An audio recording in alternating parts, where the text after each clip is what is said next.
going on YouTube? This is Thrifty.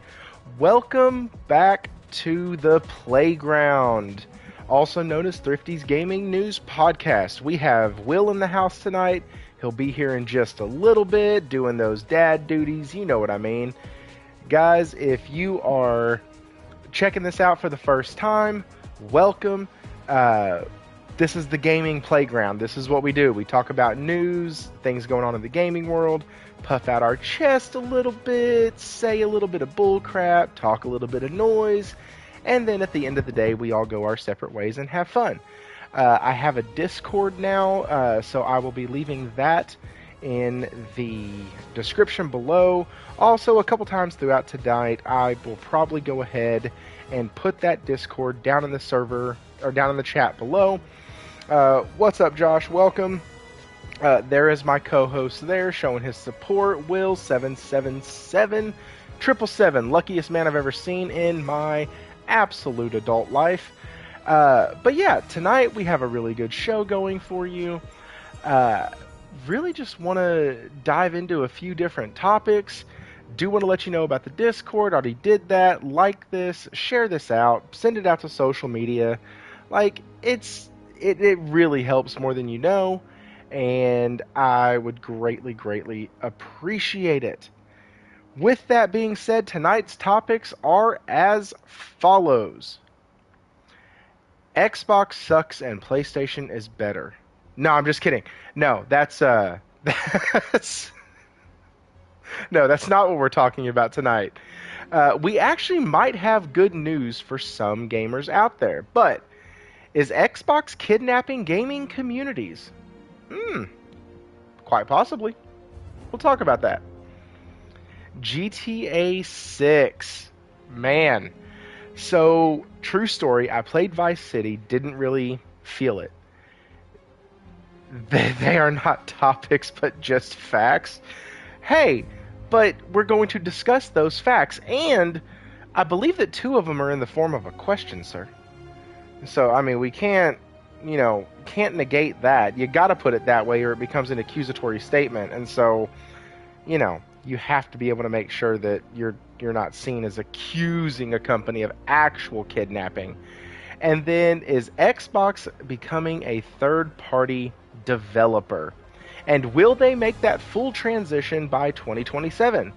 Almost came in late. Dude, hero, man, we just started, dude. We just started. What's up, Michael? Yeah, it's are they gonna hit that 2027 deadline? I honestly don't think that there's a way that they can miss it. I just do believe that they will still be abandoning console. Then some other things we may hit on. There's some crap going around right now about Xbox locking out people's access using like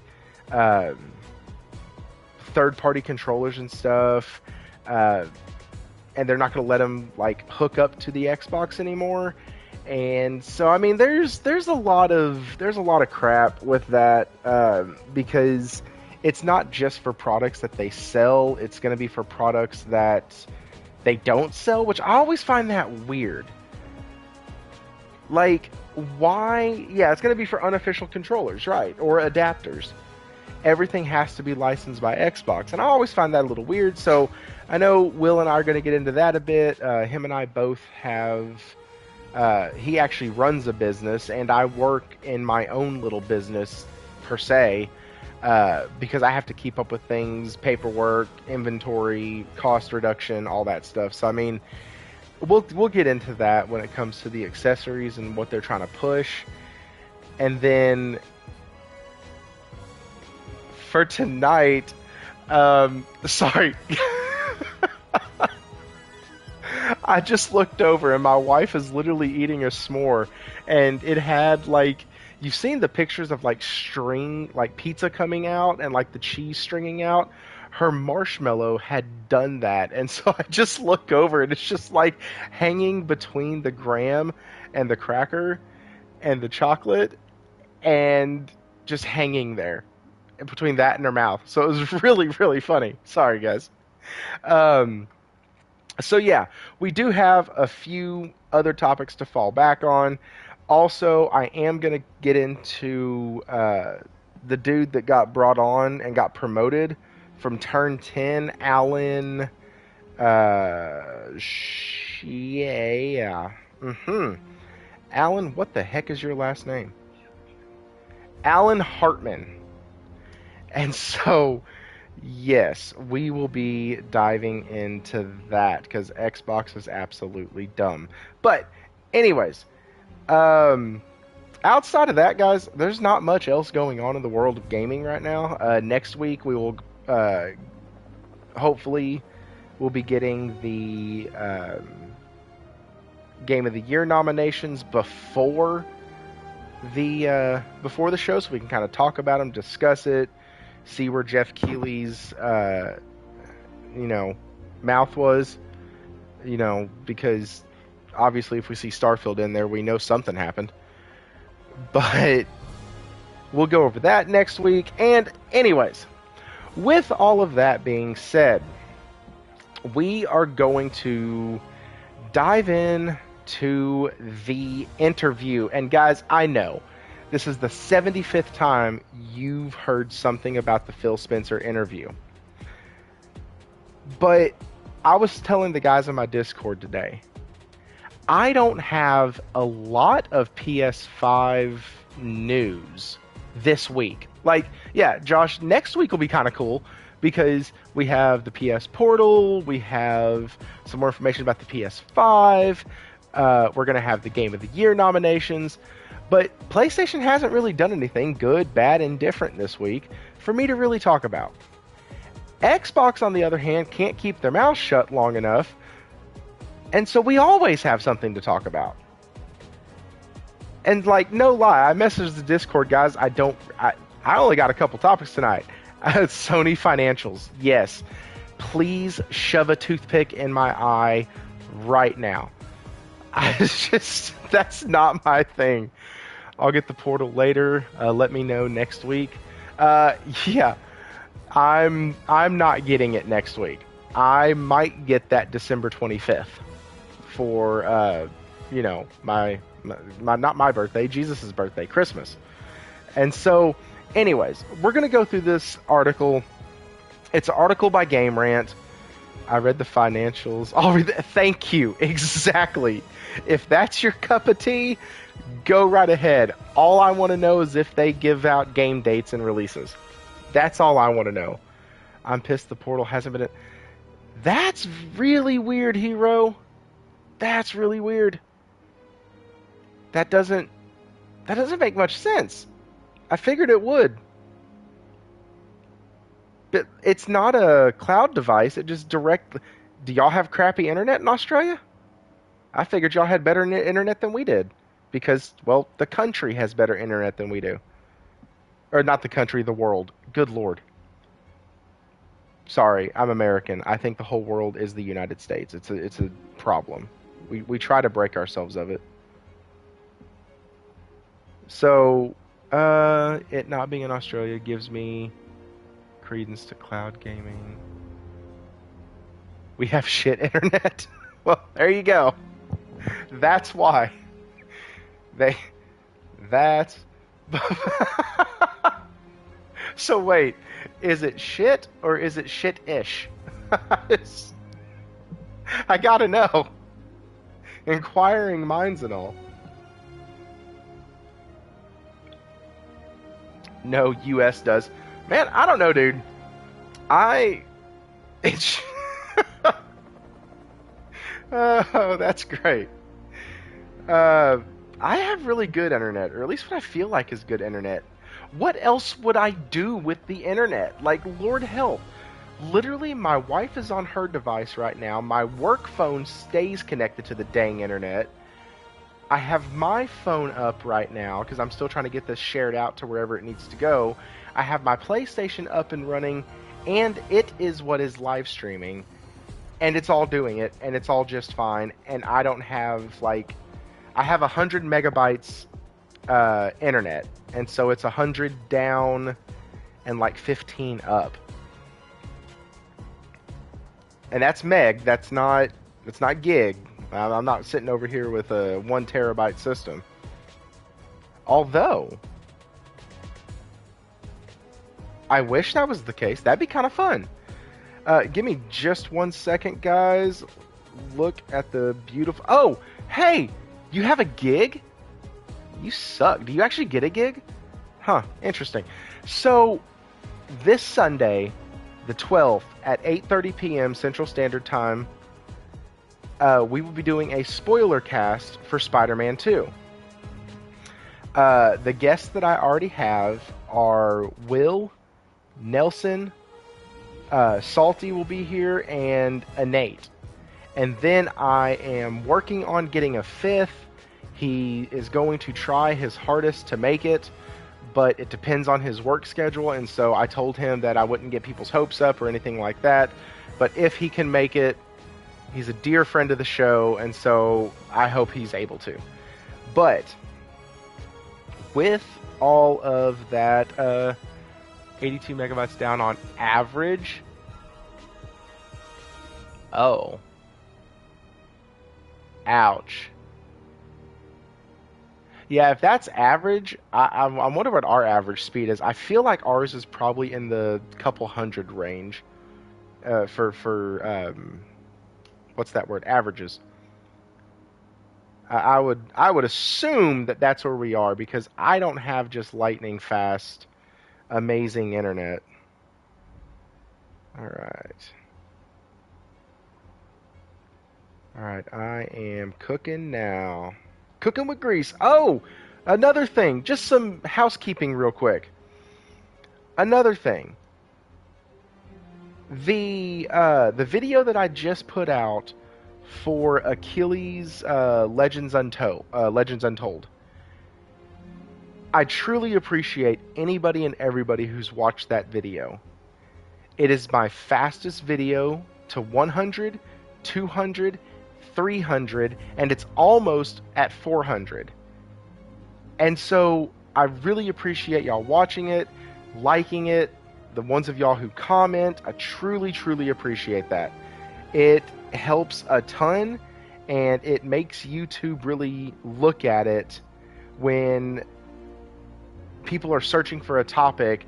They send it to your channel. Hey, Warawana, what's up? So it truly helps. Also got another subscriber off of it, so if you're here right now, thank you for coming. And like I said, we have a spoiler cast coming up. It's for Spider-Man 2. We will be discussing anything and everything in the game. In other words, not that we're discussing, like, we're not going to have a 12-hour conversation about the game, but nothing is going to be off limits. It will be a full spoiler setup. And so, yeah. Come to that. Let's have fun. Let's geek out about Spider-Man. Heck, if we have time, maybe some of y'all can jump on, give your opinion. We can read some of your opinions out. Be very, very interactive.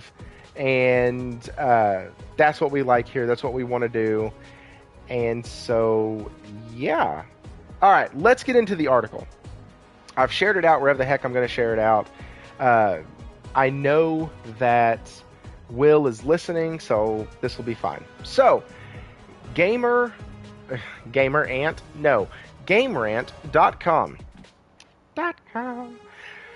Phil Spencer says we need to think of PlayStation and Nintendo users as part of the Xbox community. And I'm not stopping because I'm allergic to bullshit. Just give me just a real quick second, because I'm going to try to help y'all out.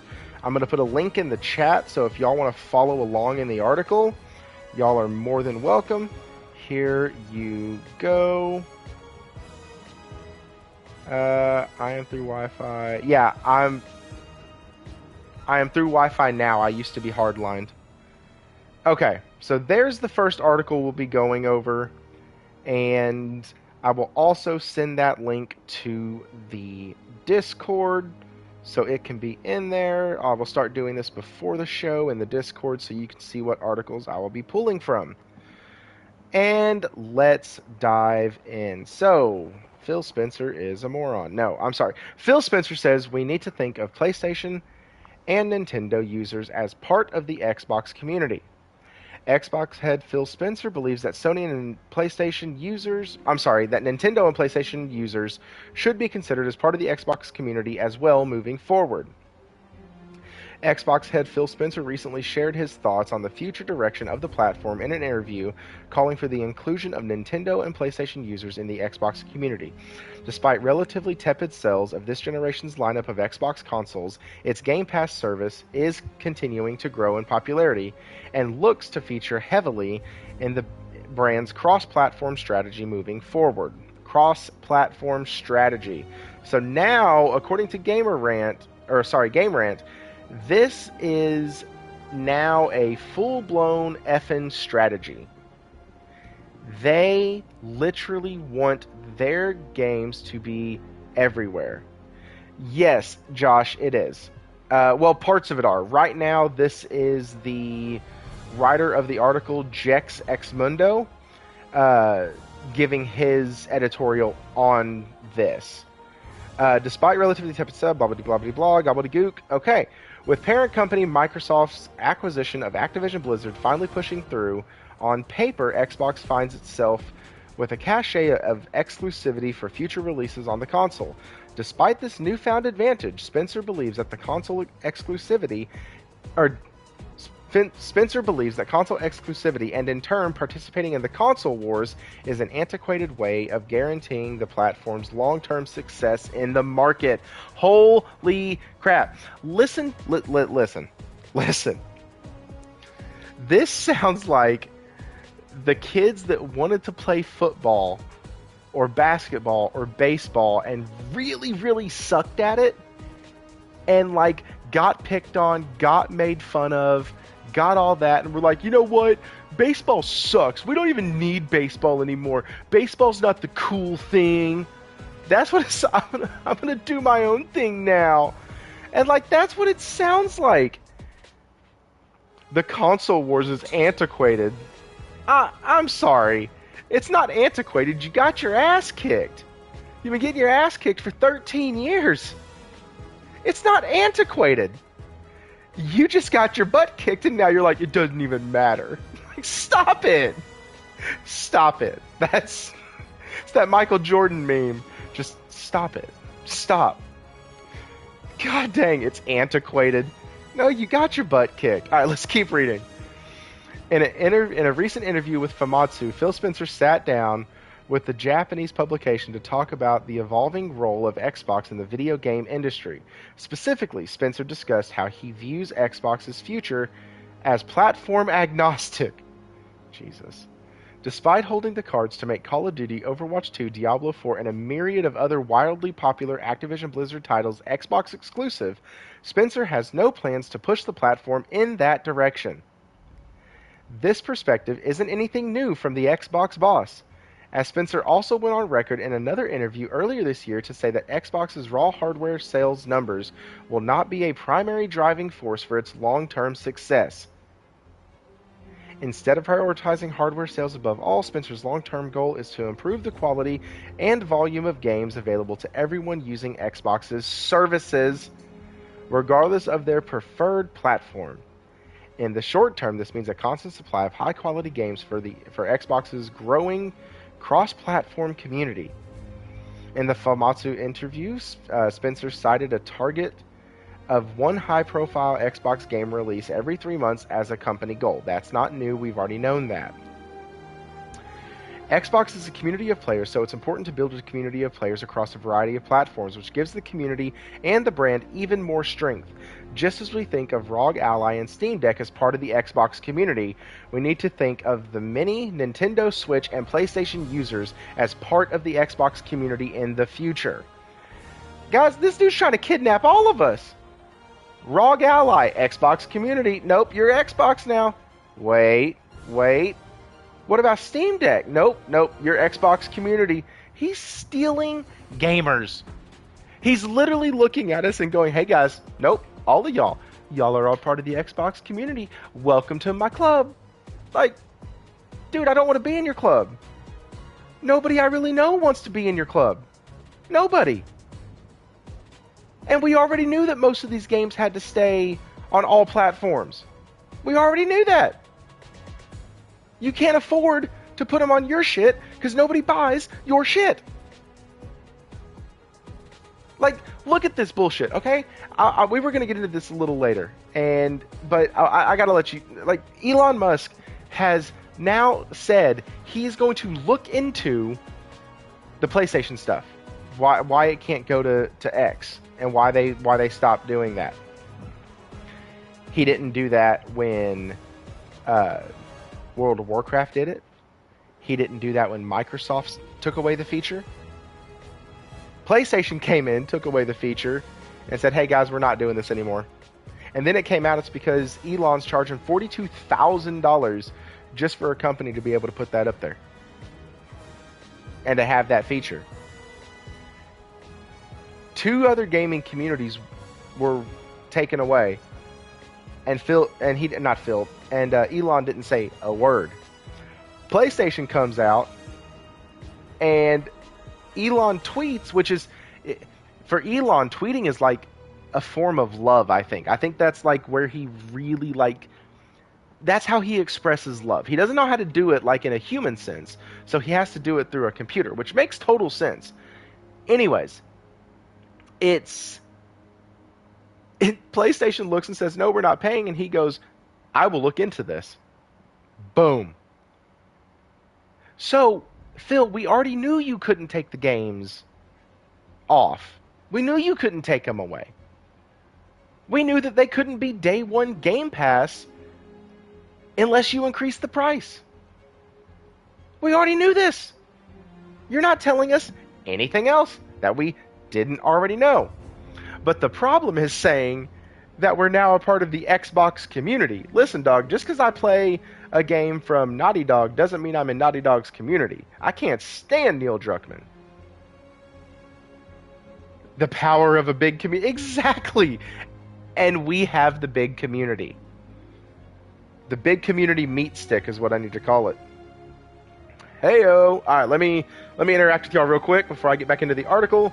Oh great, we're getting Game Pass games. Right. Like, also, nobody wants your shit. Again. Like, we don't want your games. And if we do want your games, we'll go spend $40 and get a Series S. Get your green out of my blue. No shit. Good Lord, this guy. We think of y'all as Xbox community members. You're fucking delusional. You're delusional. What's up, Toolman? What's up, F YouTube? I just realized every time I say your name, I feel like YouTube's just going to cancel my channel. Just fuck it. Oh, hey guys, real quick. There's a channel I watch and have been watching for a long time that got canceled by YouTube because they said he broke fair use, which is not true. He didn't. It's Mr. Lloyd Reacts. And yeah, just really sucks, man. The guy's a good dude. I can't really promote his other channels on here because I don't know if that would get him in trouble. But if you search up a couple of his names on here, some variation of his name, he does a lot of reaction videos, so like rap songs and stuff. So that's how I know him.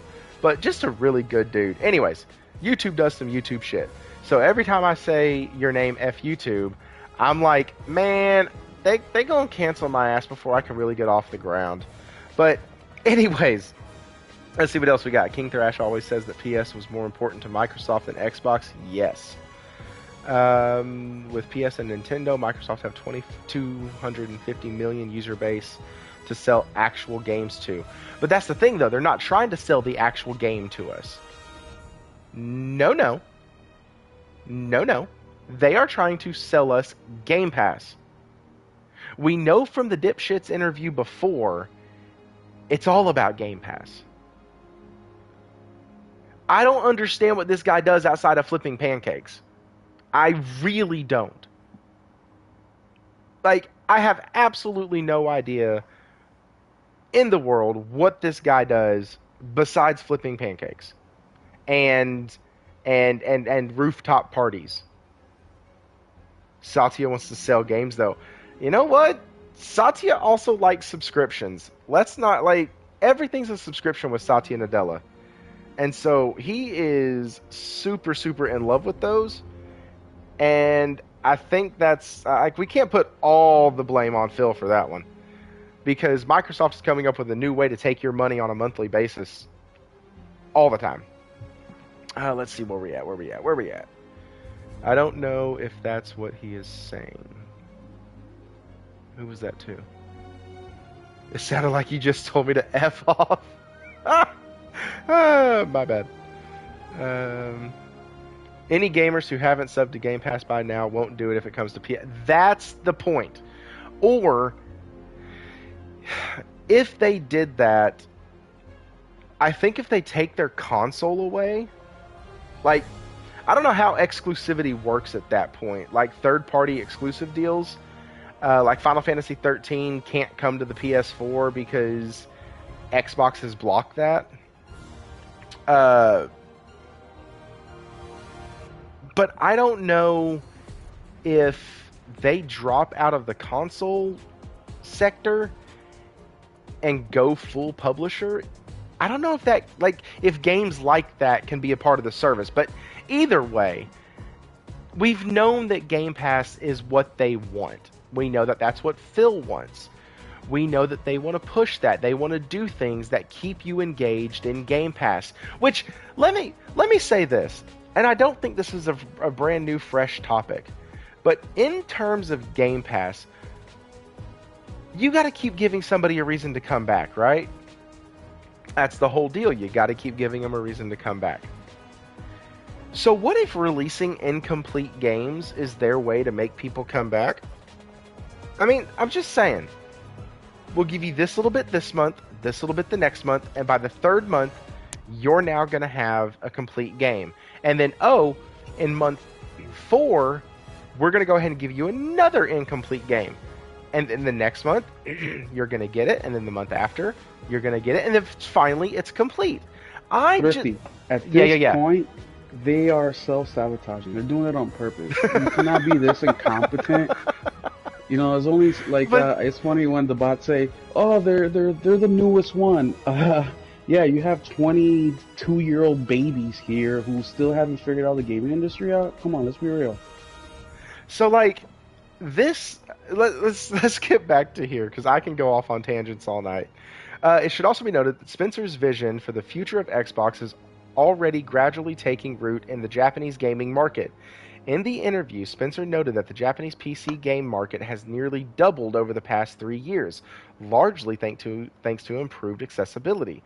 For instance, budget-friendly AMD and NVIDIA GPUs have re-entered the market following a period of elevated prices during the COVID-19 pandemic. Guys, he didn't talk... Phil, you're stupid. Xbox is already gradually taking root in the Japanese market. Okay? Xbox is taking root. Okay, follow me. In the interview, Phil Spencer noted that Japanese PC game market has nearly doubled over the past 3 years. Okay. So it sounds like PC gaming is taking root. So what you have to realize is that when people say Xbox, what they mean is Game Pass, and when Phil says Xbox, what he means is Game Pass engagement through PC. Like, he doesn't mean Xbox is getting better in Japan. What he is telling you is PC is growing, those PC gamers are getting games from Game Pass, and that ecosystem, the Microsoft Game Pass ecosystem, being attached to Xbox lets him say Xbox is getting a hold. They're not selling more consoles. They're not on pace to beat out Sony on the year or on the month. Like, they're selling more subscriptions to PC players. And he spins it every time. More encouragingly for Xbox, the number of Japanese PC Game Pass users has reportedly quadrupled in the same period, according to Spencer, given the rising popularity of handheld PCs like the Steam Deck and Asus ROG Ally. Wow. Hang on, guys. Technical difficulty. I just completely lost the article. All right, then. Well, we're done with that article. What is your take on this, Josh? What's your take on being considered a Game Pass Xbox gamer? Will? Well, it's the same thing as always, man. I mean, look, there's a reason why they don't measure their success anymore on subscription numbers. I mean, Satya no longer needs to meet any numbers regarding subscriptions in order to get paid a bonus, because they got tired of losing money every quarter or whenever their bonuses are issued, which I'm thinking is every quarter or semi, twice a year.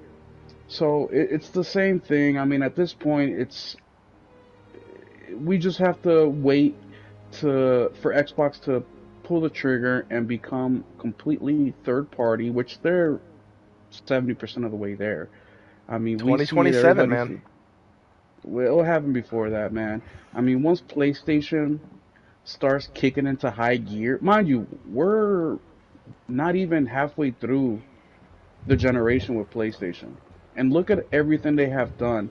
And everything what PlayStation is doing right now, which I think I was doing some thinking about this the last couple days. Basically, what is PlayStation doing? How are all these things that they're doing with the Slim and the plates and the Portal and their schedule with releasing titles? Like what's the big picture here with this generation? And the conclusion that I came across is PlayStation is setting themselves up to do exactly what Microsoft wants to do, which is set the customer base, set the gamers up with the options to be able to play games whenever and wherever they want. And they do that by, one, giving you the option of a digital physical PS5, and then they come out with the remix, the Slim, by giving you a detachable disk drive. So now you're going to be able to market the system very general. You don't have to really do much specifics as far as you want physical or digital, which they didn't really do anyways, but it's one less thing they have to do. Secondly, the PlayStation Portal. As long as you have internet connection that's consistent, you will be able to access your PlayStation. And it's a very affordable thing too. I mean, it's $199. It's very affordable. I'll be getting one for Christmas this year. I just want to put it under the tree so I can open gifts with my son. Otherwise, I would have pre-ordered it already and got it by next week. And now that we're reaching the halfway point of the PlayStation, or what we think is the halfway point, because we don't know how long this generation is going to last. Some say that it's going to last longer than previous generations. I think it's going to last roughly about the same. It's going to depend on the advancements in technology and how much cheaper these materials can get and how advanced the technology can get. But let's just say it's roughly about the same. Now with the PlayStation Portal out in the market, it's the great opportunity, especially now where everything's real quiet from PlayStation. We don't really know the release schedule for 2024 and beyond. We know they're working on a shit ton of stuff. I think that 2024 is going to give us a much bigger picture, which is I think that now they're going to flood the market with games. And not just Hi-Fi Rush games or Starfield type games, but good quality AAA games that are just going to conquer the market even more than what it is now. If we think that PlayStation is crushing Xbox right now, if my theory is correct, I think that PlayStation is going to end up outselling Xbox 4-1 by the end of this generation. Specifically with the options that they're going to have available for the flexibility and the freedom of being able to play these games. With the rising cost of PS Plus, which I disagree, but the only reason I disagree is because we don't know what they're planning. For all we know is we keep the same exact service with a couple changes for more money. But who knows what their plan is in the next year or two with the PS Plus subscription services. But if that gets elevated another level, Game Pass who? So I think that's what's going to happen. So Phil's going to have no choice but to go completely third party. The talks will happen here in the next year or two, and well, I'm sure they're happening now internally, but to the market, I think it'll start happening between the next year or two, start setting people up, and the next Xbox console system will be more of like a Fire Stick kind of deal, where you just get access to the fucking Fire Stick. Just plug that bitch right into the back of your TV and boom. Yep, plug it into your TV, plug it into your toaster, plug it into your TV or your fridge, plug it into your fucking whatever, your dildo, plug it into plug it into whatever electronic device you have at home, and you will have access to Xbox ecosystem with their marvelous cloud system that obviously or allegedly PlayStation is crushing them on already. Allegedly? Nah, bro. Through PlayStation's cloud, have you tried any of the games on there? They run pretty damn good. Well, I say allegedly because anything that comes from PlayStation bots or the media won't recognize as being inventive and creative and ahead of its time and the best available product in the market. But we all know the truth. We do. That's why I say allegedly, because if any bot is listening, I'm like, that's not true. Phil told us that. And that's their story every single time. Phil told us. And now we know that how many tens of thousands of those subscription numbers that they have for Game Pass are internal. It's just employees. Dude. Hey, welcome to your first day of Xbox. Here's your badge number. Here's your employee ID number. Here's your Game Pass subscription. Cafeteria's that way. HR is that way. Bathrooms are down the hall. Any questions? How many people was it again? 230K. There we go. 230K. Crap. That's insanity. Like, granted, if their numbers are around 23 million, that's only 1%. But still, like, that's a big number. It's freaking 1% of, like, that's just huge. But it's not in the grand scheme of things, if that makes sense. So the last part of that article was just Game Rant putting Phil back in their mouth. Because it says, this trend looks to continue worldwide as more and more users gain access to what is arguably the best deal in gaming, Xbox Game Pass. Now, the best deal in gaming was that I got Spider-Man, and it was $70. That was the best deal for gaming. That was the real question in this, Thrifty, when this all goes down, because we know it's inevitable. It's going to happen. It's like Thanos snap. It's going to happen. But the real question here, all this bullshit that this article says and what Xbox is trying to do or may not do, and that's irrelevant. The real question here that's going to decide Xbox future as publishers is how much brown nosing, how much ass kissing, how much of a discount, how much convincing do they need to do with PlayStation in order for PlayStation to allow their service into their console, into their ecosystem? That is going to be the real question, is what is Phil going to have to do for PlayStation for all this to work? Because even if they go publisher strictly, right?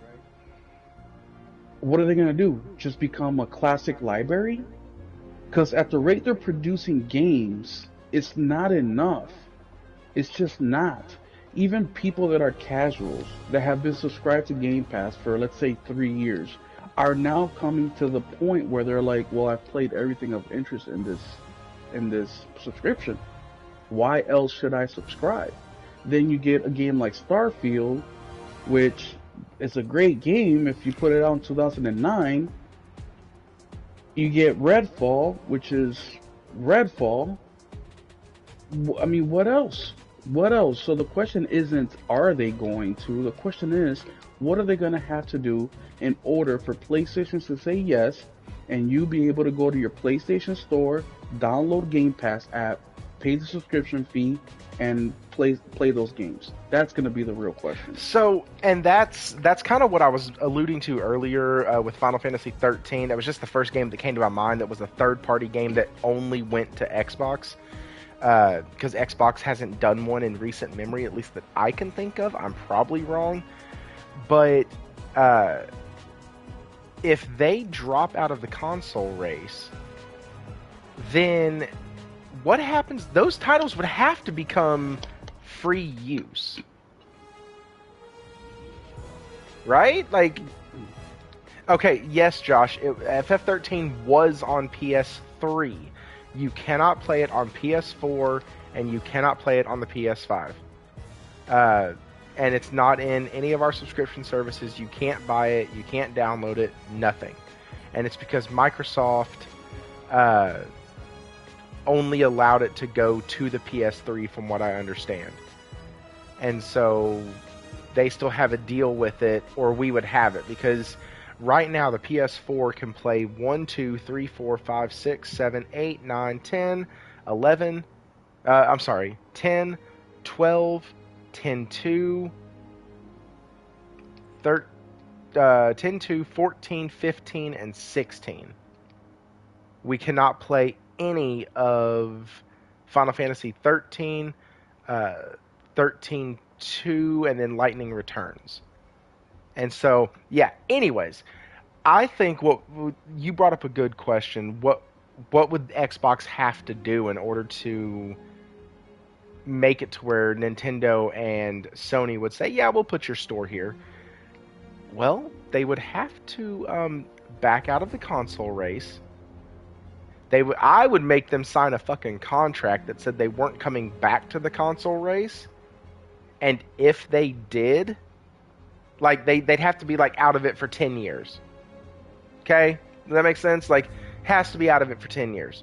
And if they break that, then they would have to take Game Pass back. And if they make a new console in 10 years, Game Pass comes off the other two systems. I mean, that's the only way you could do it. I mean, I wouldn't expect... If EA came out tomorrow... that's a bad example. If... Shit. I don't know what a good example is, but it'd be like some other company coming in and saying, hey, we want you to sell our product, but your product's like mine. Yeah, it's just a different type of yours, yes, and we only make it, but we won't have a storefront to sell it out of, so we want to sell it here.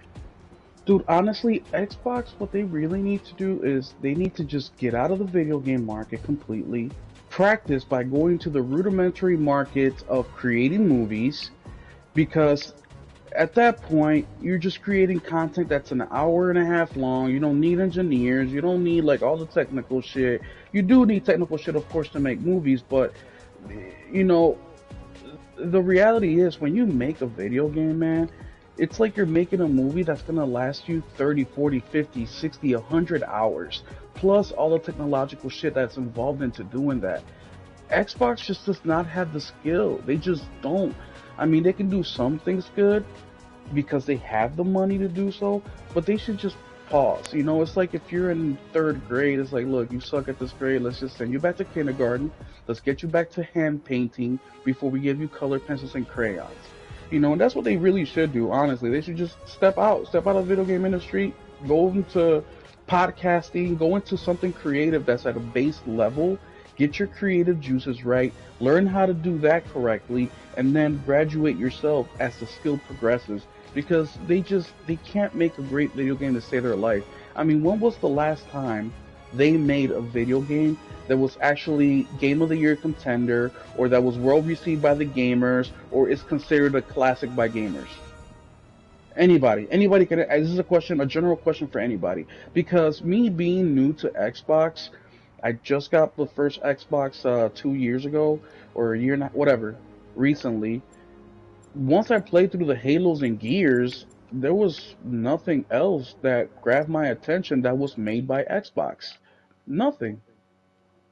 So if anybody knows what is a game that, like, we all know Last of Us is a classic game. It will go down in history as one of the best games ever. We all know that Spider-Man games are in the same boat.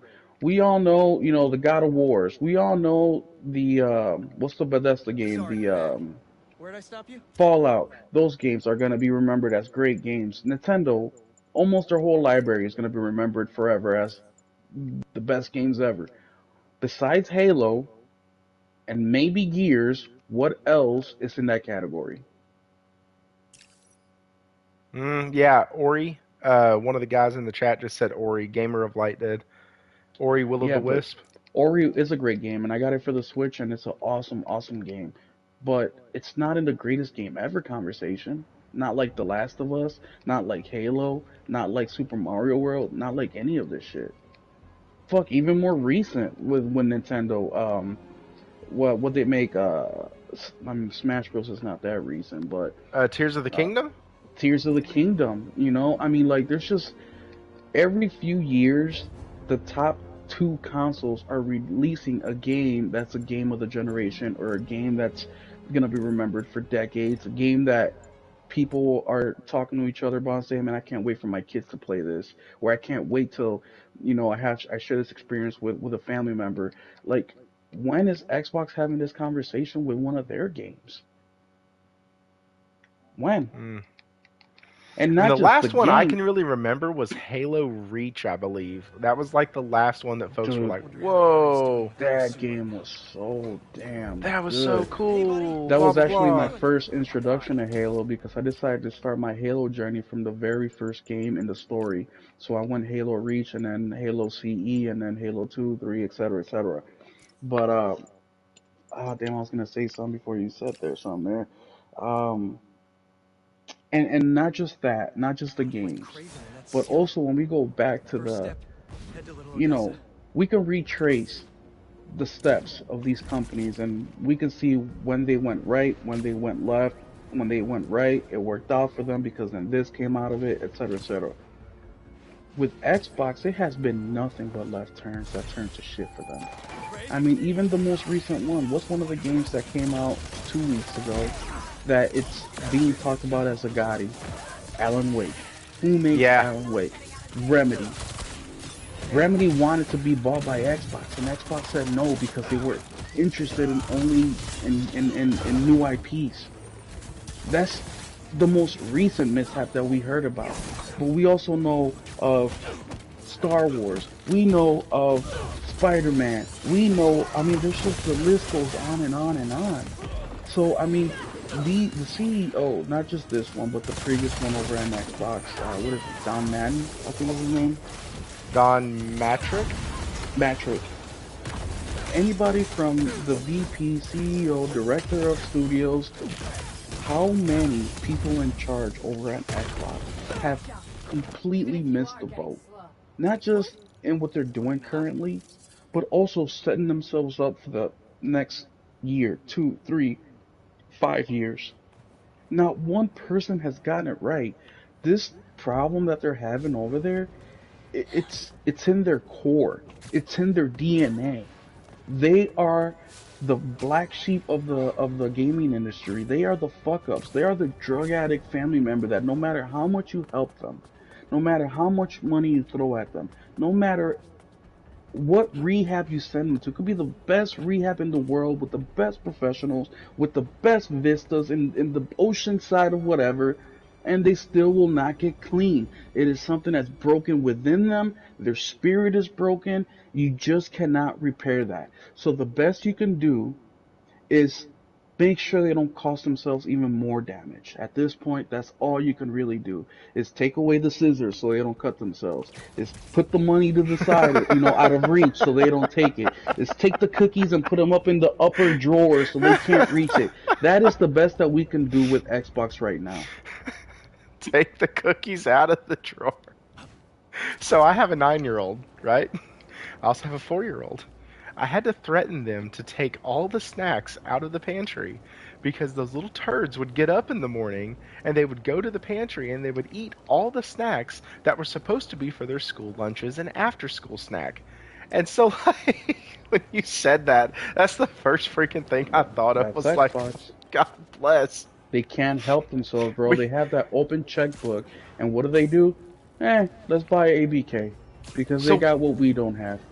So why do we keep giving them stuff, or why do they keep allowing them to do this? Because here's the deal. Because they can go one of two ways. And Hero, actually, I'm going to circle back to something you said later, so remind me. Because I think I've been doing a little bit of listening on that, and I think I agree with you on that's who Sony should acquire next. But what do you say? Well, we'll get to that in just a sec.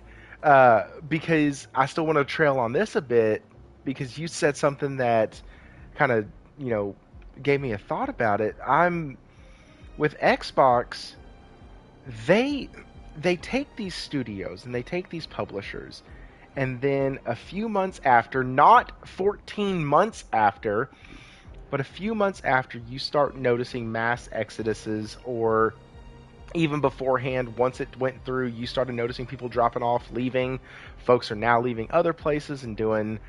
they're leaving Bethesda, 343 is destroyed, Turn 10, their guy's getting promoted, which is the dumbest damn thing I've ever heard in my life.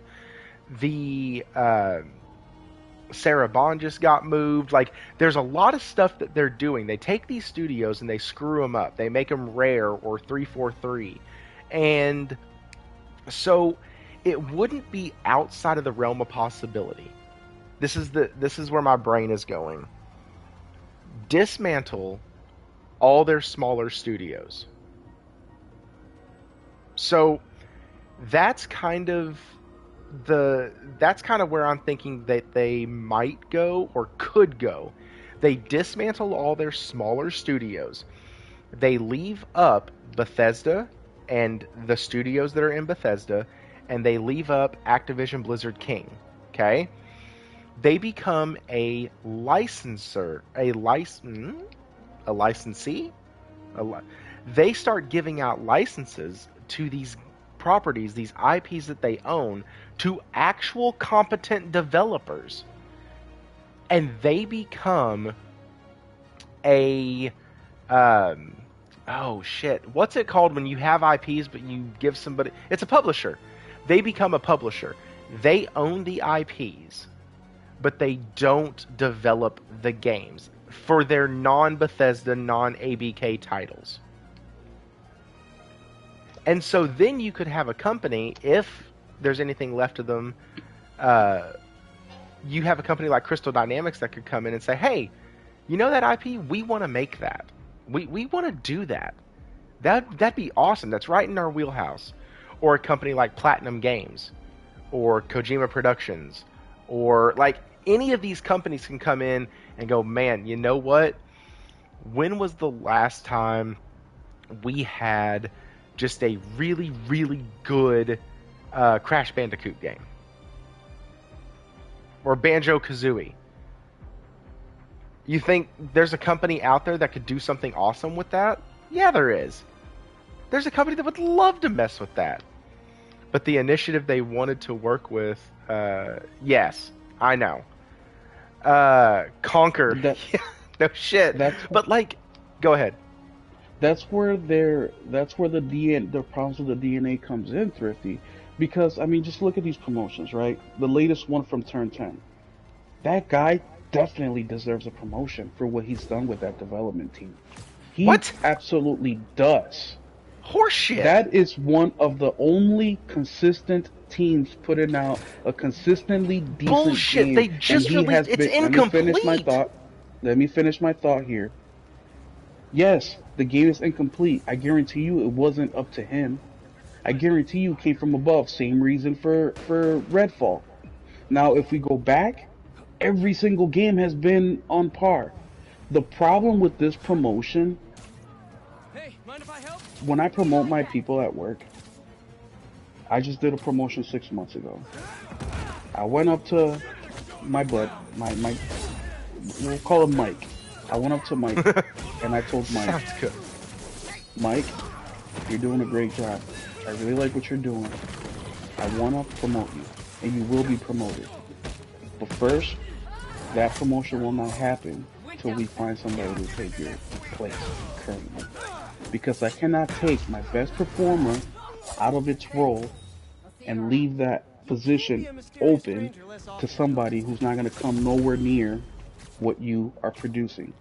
So the faster you can train somebody up to standard, teach them everything you can. We go through the channels, make sure that they are up to par. Then we can bring you on board and make you the whatever VP or the director or whatever. I don't know that they have done that. Knowing Xbox, they probably didn't. So it's not that they're promoting people. That's not the problem. It's that they're not setting themselves up for success. Once again, they can't look past the next step in front of them, and it's causing them a lot of problems. Because now with this incomplete game that they just released, that is the standard now. The next guy that takes over the job is gonna say, "Well, if he did it and he could do it, then we're gonna do it as well." And the worst part about that is the next game is gonna be even more incomplete. So if it was at 80% finish level, well, 80% is now the standard. Human beings are like this no matter what. They're always going to push the limits. So that next incompleteness won't be 80%. It's going to be 70%. And so on and so forth. And the ball keeps rolling. And that's all Xbox has done since they've been in gaming. And look at where they're at now. If Halo or Xbox One was 100% completion or 90% completion, the Xbox 360 went from 100 to maybe 95. That was the new standard. They went down to 80. They kept it there. Now they're saying 80 is the new 100, and so on and so forth. And look at where we're at now. You're not wrong. Uh, you're not wrong at all. It's just comical at this point. Like, this is And I get shit what you're that. saying, Thrifty. When you're looking at it from that perspective, no, why the fuck should he get promoted when he put out a half-ass project? But at the same time, it wasn't up to him. If it was up to him, look, no person who's passionate about their work, and I'm sure he's very passionate. You have to be in order to be in the position you're at, in order to do the things that you've done. He probably has a little PTSD from the way this game released. But All once right, so again, wait a we all minute. have Wait a a minute. boss. But hang on. So we're gonna okay. So if this guy doesn't necessarily agree or felt comfortable releasing the game, but he still did it anyways and all that, so we know he'll bend the rules, he'll bend the expectation, he'll bow down to whatever the hell Not Satya him. Nadella Yes, and he Phil will bow Spencer down. says. Yes. So we're going to promote this guy not because he's going to stand his ground, he's going to be firm, he's going to be the best guy for the job, but because we know he'll bend over and take it when we tell him to. Well, Thrifty, is this your first job ever in life? The Like, the the the hardest worker doesn't get promoted. The guy that can take it up the ass is the one that gets promoted. We people look, man. If this is for you guys as well, this is for your personal life. I've been at the top. I've made these decisions with people. We like to promote the yes people. That's what we like to promote. Not me personally. I'm old school and I'm ethical and I want to promote the person who deserves it. But unfortunately, they're not looking at that. They're looking at profitability. So they want to keep the guy who is consistent, shows up to work, or the girl who shows up to work every day, who is ethical and moral and all these things. They want to keep that person where they're at because they're producers. Why the hell would you take a producer if this person's producing at a 10? Why would we take them out of that role when the next person that steps into their shoes is going to be producing at a 6? We do not want that. We want that production to stay the same. That's why the biggest raise you're going to get in your career is every 3 years when you look for a new job. If you stay at your same corporation for any long period of time, your increase is going to be that 1% raise, 2% raise, 3% raise, 5% raise on a good year. If you want a decent promotion, look for a new job every 3 years, and that increase is going to average between 7 and 15%. So if we have two people, one person who stays at the same company for 20 years versus another guy who switches job every 3 to 5 years, he will, at the end of the 20-year mark, he will end up out earning the guy who stayed at his company for 20 years by almost double. And statistics show sometimes it's even triple. This isn't me talking shit or pulling numbers out of my ass. These are facts. Like I said, it is way cheaper to pay my employee a 2% increase, feed them with beautiful words like great job, you're awesome, you're the best, than to go out, hire somebody new, pay them what the current market value is for that person, and it's going to be a 10-15% increase. And we see it all the time at work, guys. We get started off at whatever, $20 an hour. We've been there for 4 years. The new guy that gets hired, he starts off at $25 an hour while you're at $23 an hour, and that's with raises. So yes, at higher positions, they want yes men because when the CEO has a vision, he wants that vision completed no matter how. And the best way to do that is by getting people who are gonna follow orders, who are not gonna who are not gonna put up roadblocks, who are not gonna make it difficult for them. And that just happened for me when we got integrated by a new company. They let go of 20 people, and those 20 people were regional vice presidents. I mean, they were people that put up that argument like, no, we should not do this. We need to look out for our employees. We need to do this the correct way. Those are the first people that got let go. And this isn't the first time I've experienced this. I experienced this before in other transitions with other companies. It's nothing new. But I get that. What you're saying, Thrifty, works at the lower level, meaning you're a manager, you're in charge of 5 people, you tell them all, hey, this is what we're going to do. Then maybe you have one of the senior guys that's been there for a little bit, or maybe one of your better workers, he says, hey, Thrifty, instead of doing it this way, But we no, no, should no. probably I do it hear this what way. you're saying, but what I'm saying is why would Xbox look at that as a good hire when all they got was a yes man? I understand why Satya and Phil and whoever else is over him were like, yeah, hey, this guy's good. I get that. I really do. It makes total sense from that angle. But why would people be celebrating this and saying it's a good hire when all they got was a yes man? Because you still need skill. I mean, you can't just go in there and say yes to everything. No, you still have to be good at what you do because you're always going to fall back on that. But now what we're talking about is personality quirks. You know what I'm saying? We need somebody that's going to be cohesive with the team. Somebody that's going to, and look, I'm not saying he's going to go in there and say yes to everything. Of course he's going to say no to things, and of course he's going to, object to things. But when it comes down to it, he better get with it or get out. It's that simple. And I tell people this all the time, man, especially when you start to make the big bucks. I say what I've seen in my personal life experience here in Wisconsin, which is where I live, and I have worked in other states as well. It's right around that 60 to 70K a year mark.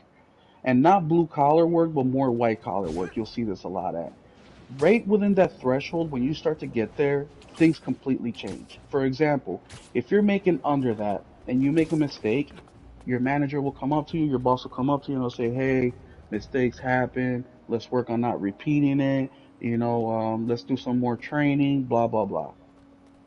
Once you make that same mistake at the higher tiers, once you start to hit that 70, 80, 100K, 120, that conversation does not happen. That conversation is more like, what the fuck are you doing? You know better than this. It's very derogatory. It's very looking down on you. It's very making you feel like shit. Because once they're putting up that kind of money, they expect results. If you cannot produce results, you are out. Or you are the brown nose. You are the kiss ass. You are the laughing at the boss's every jokes. They like to keep these people around because, once again, you have to include the human element. If we were all ethical and we were all morally sound, of course things wouldn't be this way. But we can see by Xbox performance that this is how they've been doing things forever. And now look at what happened with Phil and the whole Game Pass and taking it away from their employees. That was the right call from a business standpoint. That was the correct call. That's 200 and I think 75,000 subscriptions. Multiply that what Xbox Game Pass the max tier. That's $17 a month. Do the math. That's millions of dollars that they're giving away for free. But Phil came in. I didn't know about this, which you probably didn't, and he fixed it, right? He just cost his company a couple $1,000,000. Now, true, it's money they weren't getting anyways, but there was room for growth there, room to get money. And that's all I'm saying, man. It's in the perfect world, of course, it shouldn't be like that. But look at the way they've been. Look at how they've been running their company. Look at the what we see. The results. It's nowhere near what the expectations have been, and it's very sad because Phil wants to be. I think he wants to be more liked MJ said there's a shop in than Little Odessa that might have a lead than on Cleveland. profitable for the company. And unfortunately, you can't do both. You cannot be a liked CEO and also be very profitable. It's very, very hard to do that because there's always going to be button heads between doing the right thing and also paying your Mm-hmm. employees properly and also making the company money. I mean, look at Bungie. You can tell that CEO was hurt, but was he hurt enough to take a pay cut? Was he hurt enough to say, "Hey guys, the shit that you guys had to do is because of our decisions. Therefore, the upper management is going to take a pay cut for the next 6 months. That way, we can extend you guys employment for a year, and then we'll review things from there." No, they didn't fucking do that because it's a self-interest business. It's a money thing. It's they already have their mortgages, they have their car payments, they have their expenses. Taking a whatever pay cut to keep Bob, who works in engineering and does grass, is not enough of a motivator to maybe downgrade my car for the next year to see where things go. That's not how it works. Now, coming from the CEO, when we look at these big numbers, I always talk about when I did finance before I got this current job. I always talk about I forget his name. We'll call him Bob. Bob, the bank manager. This guy made $40,000 a month. That's how much he made a month. I couldn't believe my eyes when I saw his income and his tax returns. And he came to me because he wanted to finance a pre-owned vehicle, a Jeep Cherokee. I forget whatever the year. The car was $15,000. And I'm like, Bob, why don't you just write a check? He's like, well, I'm currently living paycheck to paycheck. And then you're like, what? How is this possible? Making 40 grand a month? Well, I'll tell you how. Because his first mortgage is $7,000 a month. He pays another 10 grand in alimony a month to his first wife. He pays another $3,000 in child support. His his BMW that his wife's driving is $2,000 a month. Another 500 for insurance. He's paying a lady named Maria $1,000 a week to cook because he's working so much because he can't cook. He's paying Carlos another $1,000 a week to come do the lawn. Do you guys get what I'm saying? Instead of paying energy bill for one house, he's paying it for two, but it's not a regular house. It's a 5,000 square foot house, so his energy bill is 2 G's a month. That's how you can make 40 G's a month and still live paycheck to paycheck. So I always told people in the finance world, it's not about how much you make, it's about how much you spend. Of course, you can make a lot of money and be smart about it and put money away and become more financially independent, but that's not what we do. We are a spending culture. That's how capitalism works. Our country works off of services, meaning I make X amount of money, and because I make X amount of money, me taking the hour to go grocery shopping, I lose money, so therefore I'm gonna hire somebody to do the grocery shopping for me. So when you talk about these CEOs, oh yeah, they should have taken a pay cut and be able to save 30 jobs. No, they're not gonna do that. They're not. It's a dog eat dog world. No matter how much we love our job, no matter how much we love the work that we do, it doesn't matter. It does not matter. These people will cut you like it's nothing. And then they'll put out a tweet, oh, we're very sad. I recommend every single one of these individuals, except for your company, right? Come on, let's be real. No, we have to live in a realistic world. And these people are money hungry just like us. Phil makes a couple $1,000,000 a year. He could easily take, 20% pay cut, invest it a developer from the India Hero project who has, some creative things going on in that game, pump some money in there and come out with a hit in the next couple of years. They could have done that. They haven't. And now we're digging deep and talking about Ori as one of the games that's one of the best games that they've had. Fucking indie game, which it is a great game, and the developers are awesome, and I think they should come home to PlayStation. But That's what we're digging into right now, guys. We're digging into that. While we're over here talking The Last of Us, a $200-300 million project that ends up making billions of dollars to Ori. So I agree, and we have some folks in the chat looking to getting excited about GTA. So let's talk about GTA 6. This is from The Verge, and I know everybody saw it on Twitter and or X and all that, but I always like using articles because it gives us kind of a blueprint of where we're going. So, Grand Theft Auto 6's first trailer will debut in December. After some rumors, the imminent trailer is now official. It's finally happening! Rockstar Games has officially revealed that the next chapter of the Grand Theft Auto franchise will get a trailer next month, likely to be called GTA 6. The new game is expected to feature the series' first female protagonist because reasons, influenced by Bonnie and Clyde. GTA 6 will also reportedly be set in a fictional version of Miami. That's the part that got me excited because Vice City was a great game, and so I'm super happy about that. And it says, after reports of a GTA 6 reveal this week, Rockstar Games took to X today to officially announce that the trailer for the next Grand Theft Auto is coming in early December.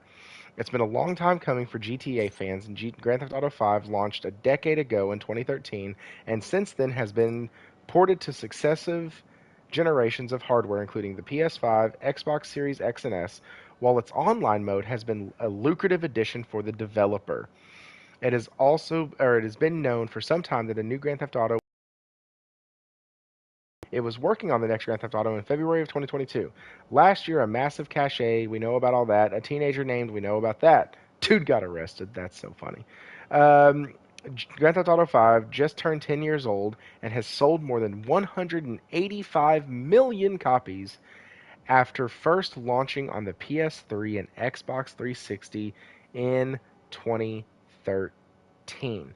Now, what's really funny is I wonder if all the Game Pass if any, I wonder if you put all of the Xbox One and the Xbox Series exclusives together, if they've sold 185.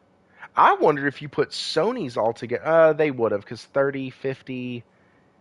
I mean, between four franchises, you're at like 100 million. So I think they can make up the other 80. I wonder if those other games sold that much from Xbox. So, anyways, that aside, sorry, I saw that number and I was like, damn, I wonder if Xbox games have even sold that much. But remember, guys, it's about player engagement. Just remember that. So, guys, I'm excited about this. I think I might give it a shot. Back when GTA 3 first came out, I had to play it at a friend's house because my parents did not want me playing it for obvious reasons. I played GTA 4, really loved it, played that whole thing. I thought Calvin was a great character, and I actually liked it. It was the first game that you could that I remember you could go to a gym and like bulk your character up, or if you wanted to make them like leaner, you could ride the bike instead of lifting weights. Like, had some pretty good stuff in it. And yeah, so Nick, that's what I felt about GTA 5. So many people love it. I get that. It's huge in the community. I am just not a GTA fan. Also, guys, hit that like button. Twisted Sin, welcome in. The Claymores has come in. Nelson's here. Gamer of Light. I haven't said hey to you yet formally. Welcome, welcome, welcome. Also, for everybody not talking in the chat, welcome and hit that like button. Subscribe if you're new. We do this show every Wednesday night. And I don't foresee us stopping. And so, yeah, just subscribe, hit that button. Let's get this channel to 500 subs. I have one of the best co-hosts I could have ever found.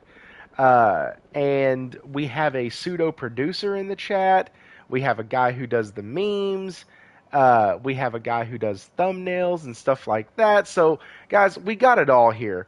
We just don't have the subs. So if we can get those subs up, that would be awesome.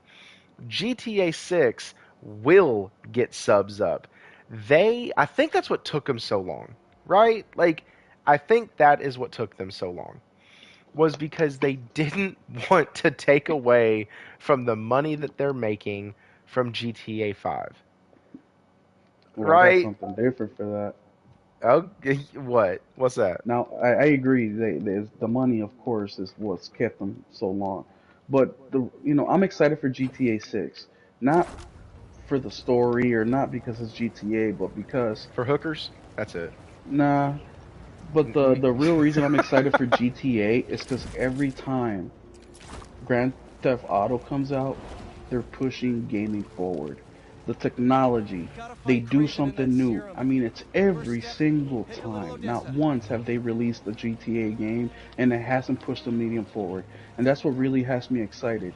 And this is how much Rockstar controls the gaming industry. It's ridiculous. The news came out today. The shares at Take-Two were about $150. In a day, not even a day, in a couple of hours, they almost doubled in price. That's how much power Rockstar has in the gaming industry. And it's not because, once, like I said, the reason it doubled in price is because everybody knows, of course, it's gonna do $1 billion. It's gonna do Call of Duty numbers with a single player game. But because Rockstar pushes the medium forward. And that's the real reason why I'm looking forward to it. That's the real reason why I like GTA. Now, the GTA 5, I played it, I beat it, and I've never really went back to it. I've never checked out the online stuff. I'm not an online gamer. My favorite GTA is Vice City. I was telling Thrifty, he said that he hates that game, but I love it. Main reason is because of nostalgia, Miami, the drug stuff, mafia. Like, it was just, to You're me, it Puerto was Rican. what does that have to do with? You said Miami. I was just making a joke. No, It that was would be like funny. Cuban. No, that was offensive. I'm just playing. I'm just fucking. That was with you. offensive. Shut Yes, I'm up. Puerto Rican. So Miami's got the Latina mommies out there. But oh man, just imagine the hookers with the I'm graphics. offended. Jeez, it's gonna be insane. I might not leave my house. But those are the reasons I'm excited for GTA, and the power is just insane. But the is they said early December is when they're gonna drop that. And I'm honestly, before I continue with GTA, the game that I'm really interested for is Mass Effect, and it was N7 day 2 days ago. Was today, yesterday, and we really got some nice little clues yesterday about the next game. So super excited for that. I But want a trailer for that. I dude, don't want clues. I want a freaking trailer.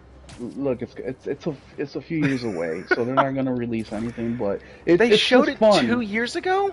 They showed that thing Yeah, 2 years ago. the Liara, yep, that was 2 years ago, man. But they did greenlight the next Mass Effect game before they greenlit the remastered trilogy. So the game has been in production for a while. But GTA, I was saying that they are pushing gaming forward, and early December.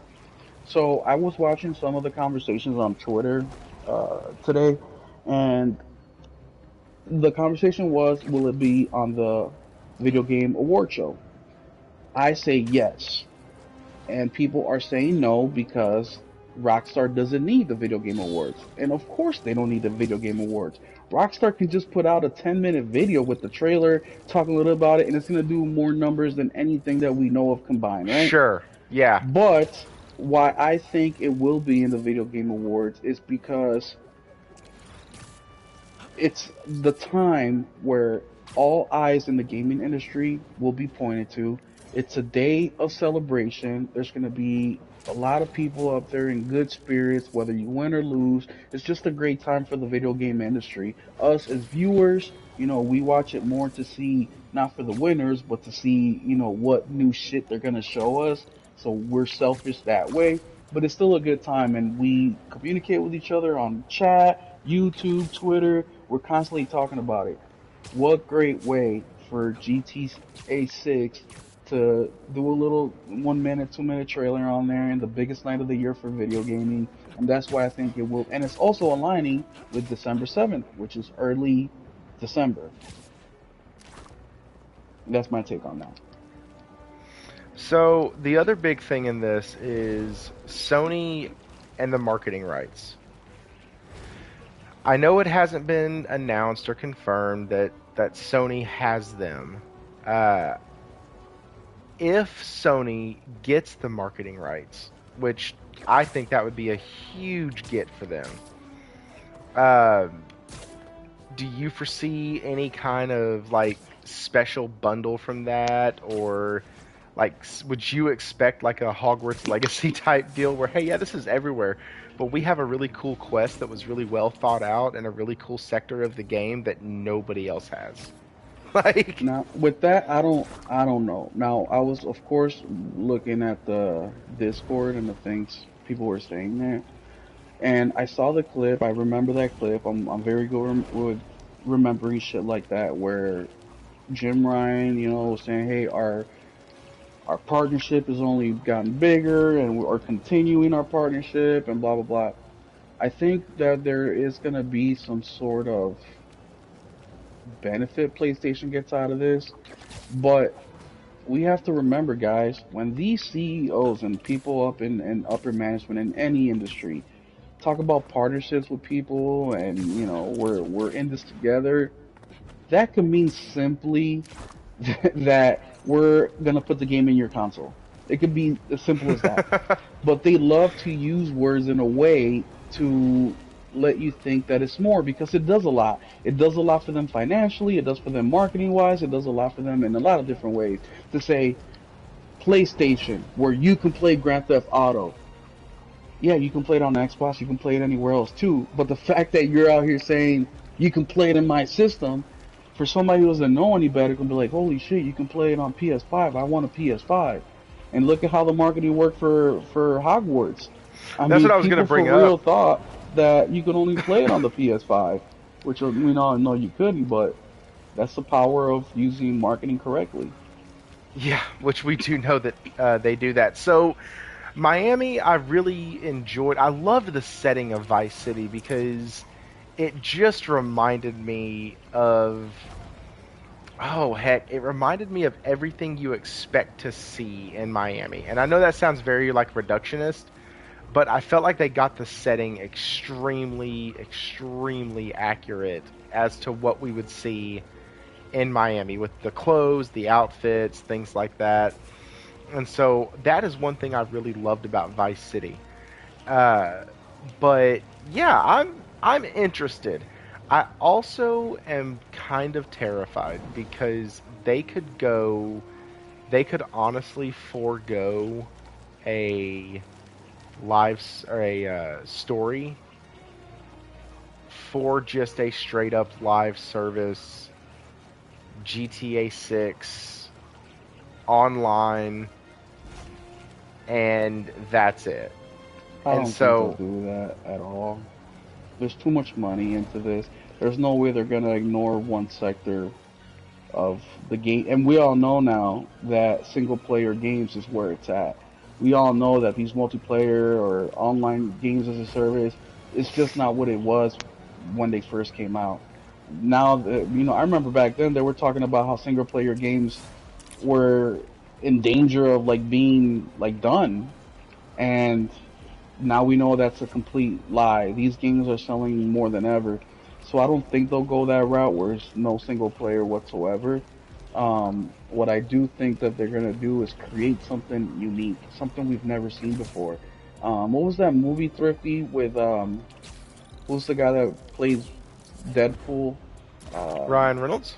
Ryan Reynolds. What's that movie where he plays as the NPC? Oh, shoot. Fall Guy or something like that, or I think it is Fall Guy. Or Free Guy. I think that Grand Theft Auto is going to be very similar to what the game in that movie was. I think it'll be that next level. And that's what I'm really excited to see, because if they do go that route, where it's a living, breathing ecosystem of a game, I mean, that would explain why it took them 13 years to come out with, or not 13 years, what is it? Yeah, it's 13, no, 10 years. Why it's taking them so long to come out with this game. And once again, that will go back to what I was saying earlier of why I'm excited for GTA 6, and it's because I want to see how Rockstar's going to push the gaming medium forward. And if the numbers they're projecting, because their financials for, I think it's the last quarter of 2025, which is our 2024, if those numbers, which are the highest basically ever in a company, have ever been projected, they need something of that caliber to come out. So I'm thinking it's gonna change gaming, man. I really do. It can't just be another, like Far Cry type of game or Horizon type of game or GTA 5. It's gonna be way more than that. Way more than that. Especially with how long they're taking. They're taking their sweet time. There has been no information about. I mean, it's just very secretive. I will say that is one really good thing about games like Skyrim or games like GTA 6. It lets these studios, I'm sorry, GTA 5, it lets these studios take their time with the next one. Now, obviously, you can say what you want about Starfield. It was an 83, which is still a good game.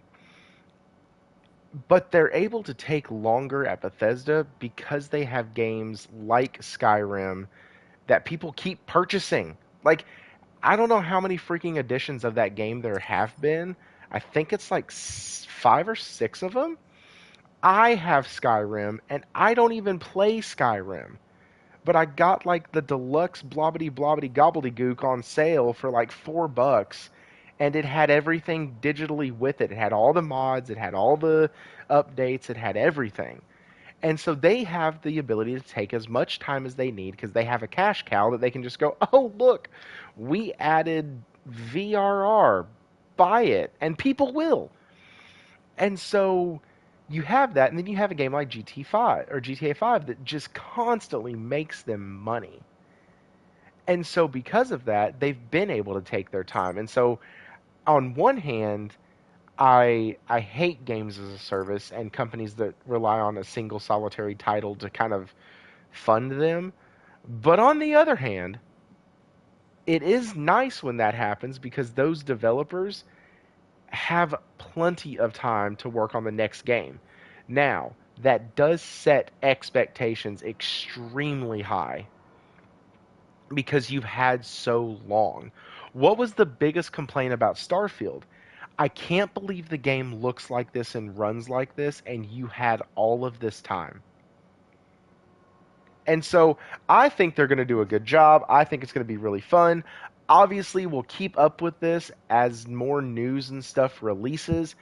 Will actually had to like kind of convince me a bit to run this tonight. Uh, and he did bring up a good point. Everybody in the world is going to be talking about this. So just let people know that it's on our radar. We're not just giving bad news about Xbox here. There's other purposes to this channel. And so this is gaming news. It's going to be one of the biggest game releases when it finally drops. And so we are keeping an eye on it here. Stay tuned to the channel for more news. Sorry, that was my that was my news voice. Yeah, what are you, Channel 6 or Yeah, what? Channel 6, baby. That's right. Thrifty here with CBS Sports Radio. What's the weather like tomorrow? It's going to be hot in some places, cold in others. We might get some rain, we might not. Well, Pay it'll me. be daytime here, it'll be nighttime there. Pay me. Hey, for all the people living down under like Australia, it is their summertime over there, guys. So if you're hating the cold, it's the summer down there. Argentina, same thing. So, yeah, I like the cold. I don't like the heat. So, no, I'm good. I'm totally fine. I So, used to say the same shit, and I used to always say, well, with the cold, you can always try to get warmer, right? With the hot, you can never, there's nothing you can do. You can't get cooler unless you step in AC. Especially when I was in Iraq. When I was in Iraq, man, it was like 120, 130 degrees, man. The only reason I didn't skin myself was because I knew that it wouldn't make me any cooler. That is the only reason I did not rip my skin out of my body. But the older I get, dude, dealing with this cold, man, maybe it's with age, I don't know, but it hurts. It hurts to the core. I hate being old, man. Like I'm just sitting here. You made me kind of reflect on my age, and I'm like, God, I hate being old. Yeah. I mean, there's benefits, of course, but man, it's just not the same. Your body reacts, before, I mean, I don't drink alcohol, but fuck, if I ate the wrong thing, now it's like I have a hangover. When I was 23 and I ate something fucked up, I'd be fine in 2 hours. I shit it out, puke it out, ready to go. Now I might be having to call in sick from work. Like if I'm not by a bathroom, things might happen. It's different. So yeah, everybody's doing it, Josh. Yes, getting old. Try it. Everybody's doing it. Last time I did that, I ended up naked on a pillow, and I don't know really what happened. No, I'm just kidding. Try it. Everybody's doing it. So, one of the things Hero said in the chat earlier was that he thinks Sony should buy Remedy. Yes. And I fully freaking agree. I hate horror games. I hate survival horror games.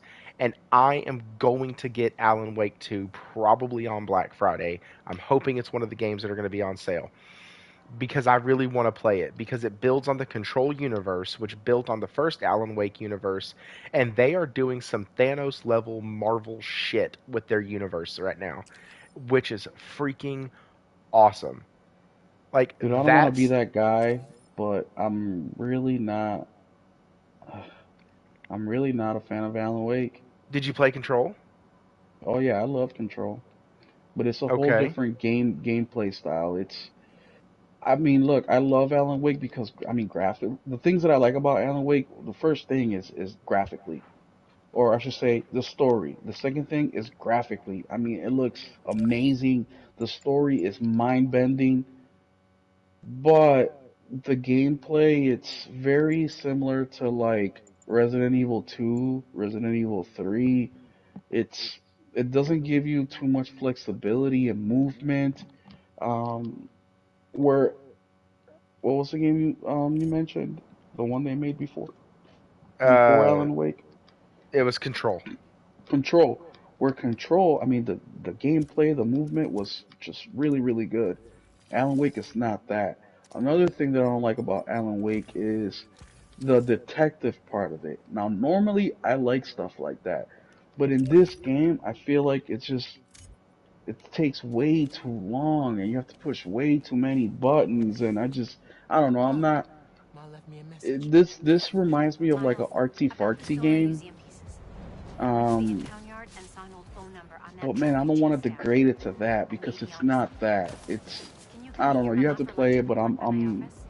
Chopped and cheese and beef. mind you guys, I'm shocking Any myself clothes? by I the got things that I'm clothes. saying.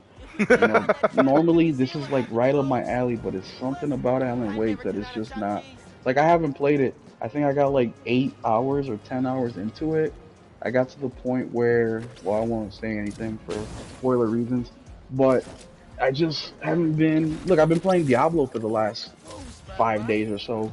You shocked me. I'm not a live service kind of game type of guy, but once I beat RoboCop, which by the way I highly recommend, um, I wanted to play a first person shooter, and Alan Wake is not that. And PlayStation has what Destiny with their issues and how behind I am in that.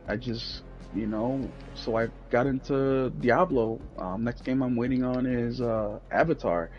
I'm really looking forward to that. And but yeah, Alan Wake, I recommend it at a sale price, and that's just Well, my sure. I mean, most of the games I recommend on here are at sale price. not me. I recommend a lot of games like give them that $70. Like Spider-Man, definitely worth the 70 Sure. bucks.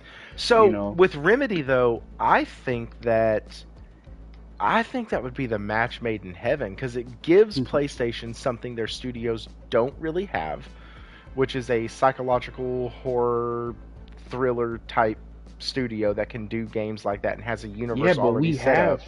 we have games that are that similar playstyle though. Yes. So we don't. Remedy doesn't have anything to offer except for story. Hmm?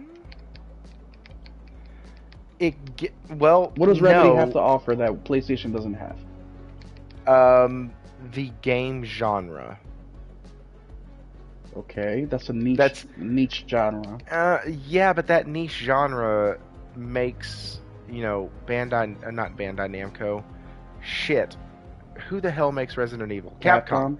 Yeah, it but makes Capcom a shit ton of money. And Alan Wake 2 has come out and hit the ground running. I mean, Game of the Year hit the ground running.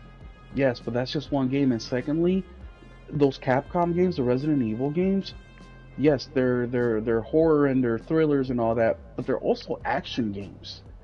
You don't get that much action with Alan Wake.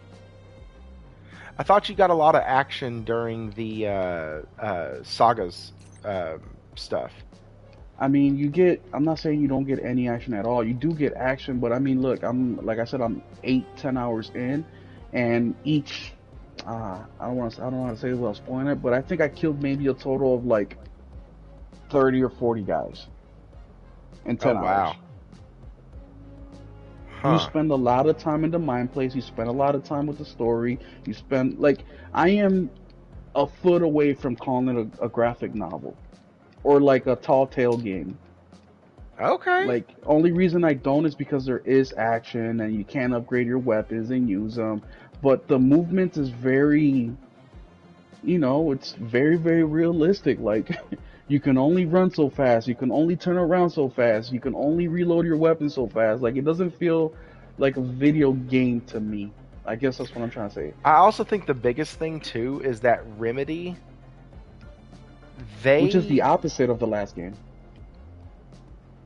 Yeah, no. Control was all action. It had your puzzles, and it had, things that you just had to remember. It was so weird because there were certain things that you'd read something and then you could solve that problem or not within the game, and it never gave you it never gave you a marker that said, hey, when you can go and look at the different altered world events, when you can go and look at all those different ones through the glass and everything.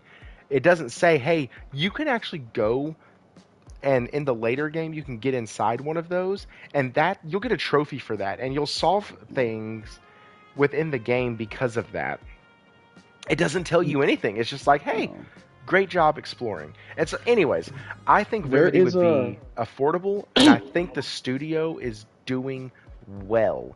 And so it's not a studio that they'd have to come alongside and do anything with, really. Does that make sense? I mean, if PlayStation just wants a studio that's going to create quality product and pad their bottom line, then yes, Remedy is a great studio for that. But if you want a studio that's going to push, gaming to the next level, and it's going to give them something that PlayStation doesn't currently have or something they can't get via third-party deal, invest your money somewhere else.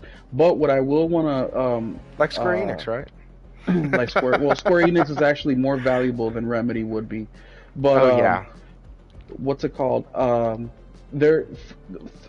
Skill Up has a podcast with Jake Baldino and a couple other people. It's called Friends Per Second podcast. Uh-huh. The one they just put out, I think, it's the most recent one. There's a section in there where they're interviewing.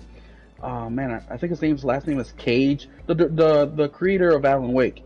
It's a great interview. Go check it out, guys. It's maybe, the whole podcast is 3 hours, but their section with the Alan Wake is maybe 20-30 minutes. It's a great listen.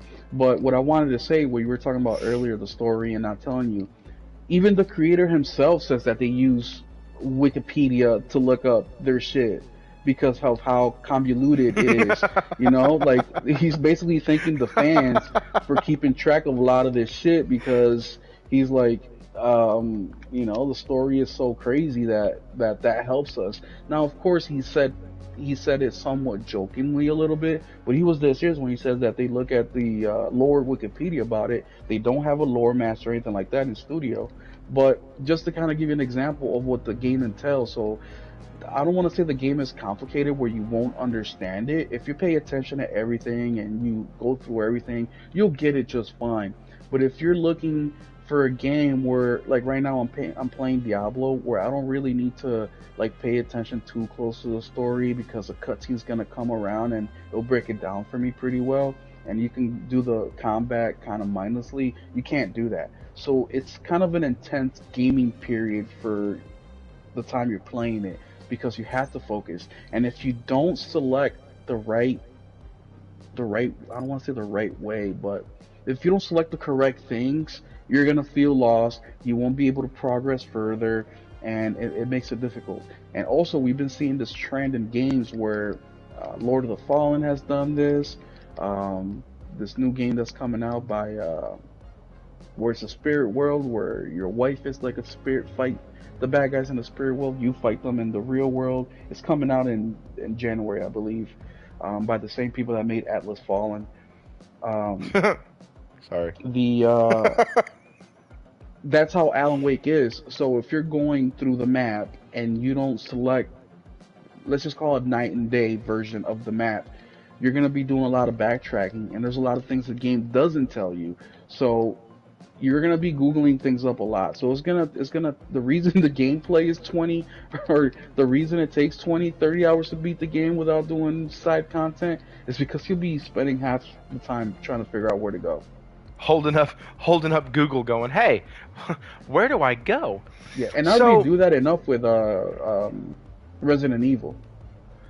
So let's actually talk about that, because one of the strange things to me, and I'm not complaining about it, I absolutely freaking loved God of War Ragnarok and Spider-Man 2. Absolutely love it. But are they making like platinums easier? They are. Like, are they making games easier? I didn't have to look up a single mother-loving thing on this game, on Spider-Man 2. I didn't have to look up anything. Mm-hmm. Yeah, they are. They've been making it easier. Because it feels like Ragnarok was easier. Because these are the only two games I ever got a platinum for. Because I didn't have to do anything extra except for like beat the game. Yeah, like, I think the best platinums are the ones where you get them by naturally progressing through the game, but there's some sort of challenge in there. Like, for example, I think one of the trophies in Spider-Man is getting all gold medals in the, what's his name, Mysterio challenges. I think that would have been a great way to include some challenge in there and not make the game so easy to platinum. And I think that's a big reason of why a lot of the reviewers went and tried to get the platinum with the game, because you really didn't have to go out of your way too much. And now it becomes a conversation of delicate balance, right? And I think that you're right, Thrifty. It should be, you shouldn't spend, like I've been hearing horror stories with Sea of Stars and getting the platinum in that, because you can get absolutely everything throughout your first playthrough, but you will not get the platinum. The game forces you to basically go back and play it again in order to get the platinum. So you can basically just speed run the whole fucking game just to get the platinum. Like, that's a waste of time. Like, make it so, yes, you can get a big portion of it just by playing through the story, but also put some sort of challenge in there so you feel like you've earned it. We're not Xbox over here where we expect Starfield to be in the GTAVI nomination just because it's the only game we came out with this year. No, we go based on merit. And you're an 84 game and a mountain of 90 plus games, you can't compete. So we will know. And by the way, guys, I told Thrifty this earlier. He didn't, you know, with the whole, they'll be announcing what games are going to be going up in November 13th. They're going to have a little a show on YouTube and Twitter at 11 a.m. Central Standard Time, and they're going to announce all the games that qualified or that are going to be in the running for each category. So I'm looking forward to that. But we will know if they're bending the rules for Starfield or not. And remember, guys, the way that the Game Awards, are you cool with me talking about this, Thrifty? Am I hijacking it? Nah, go ahead, bro. And let's not forget, guys, it's not like Jeff Keighley is out here with his minions figuring out, okay, we're going to pick Spider-Man, we're going to pick, Mario because we need one from each, console. No, the way it works is they have, I don't know the number, I think it's roughly about 50 to 100 members, and they're all from all over the industry. Some are developers, some are guys that work, for IGN, etc., etc. What happens is Jeff will say, all right, let's say 50 just for easy math and to understand this. They will say, all right, guys, for Game of the Year, we have 6 slots. Put your top 6 games. Doesn't matter. Only thing that the game has to have is come out between this date and this date. Doesn't matter the game. So each one of these individual people will write down their top 6 games. All those games will come in, and then out of each of those people, they will select the top 6 that have been elected the most. So in order for Starfield to make it, there has to be more than one, it has to be a few people who put it in their top 6. When you're looking at the games that came out this year and that are in the 90s as far as rating goes and reception, we're talking about 10 to 15 games. Starfield just isn't even close to coming to that. So here's the deal. What's really screwed up about this is that it is a win-win for every PlayStation content creator, gamer, channel, period.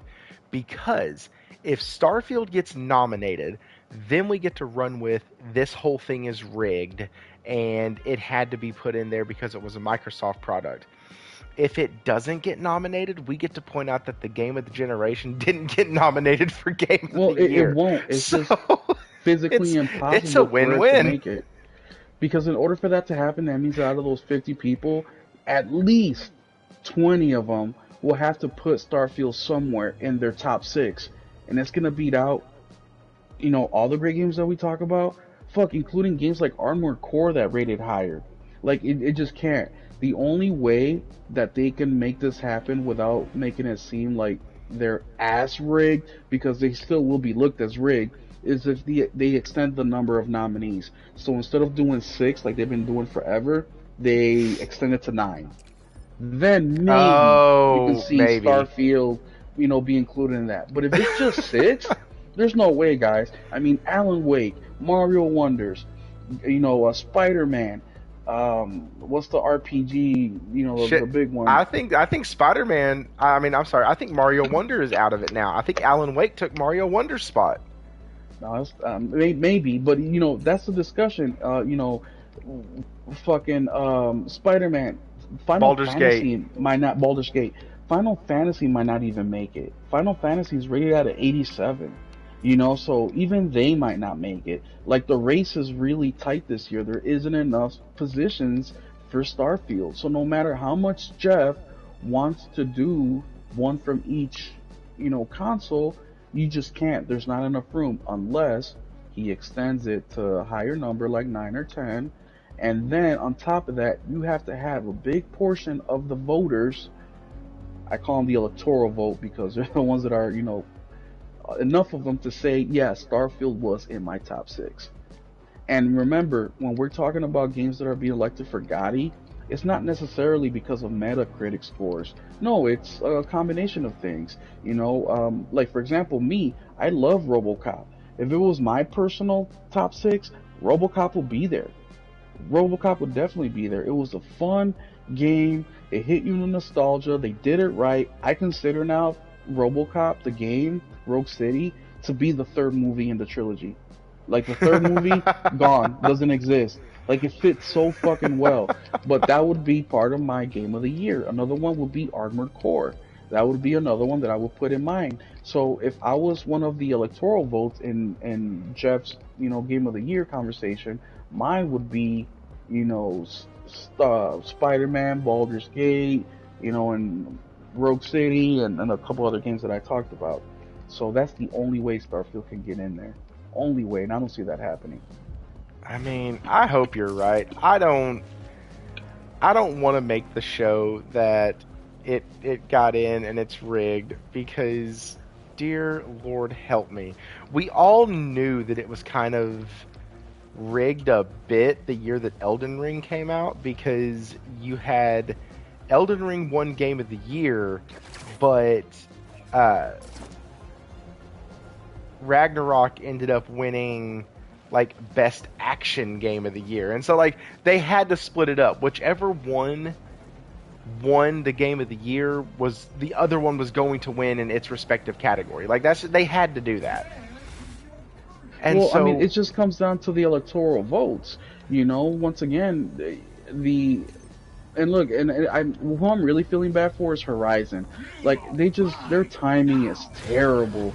You know, they got shafted by Zelda for the first Horizon, then they got shafted last year for with by Elden Ring. Ring.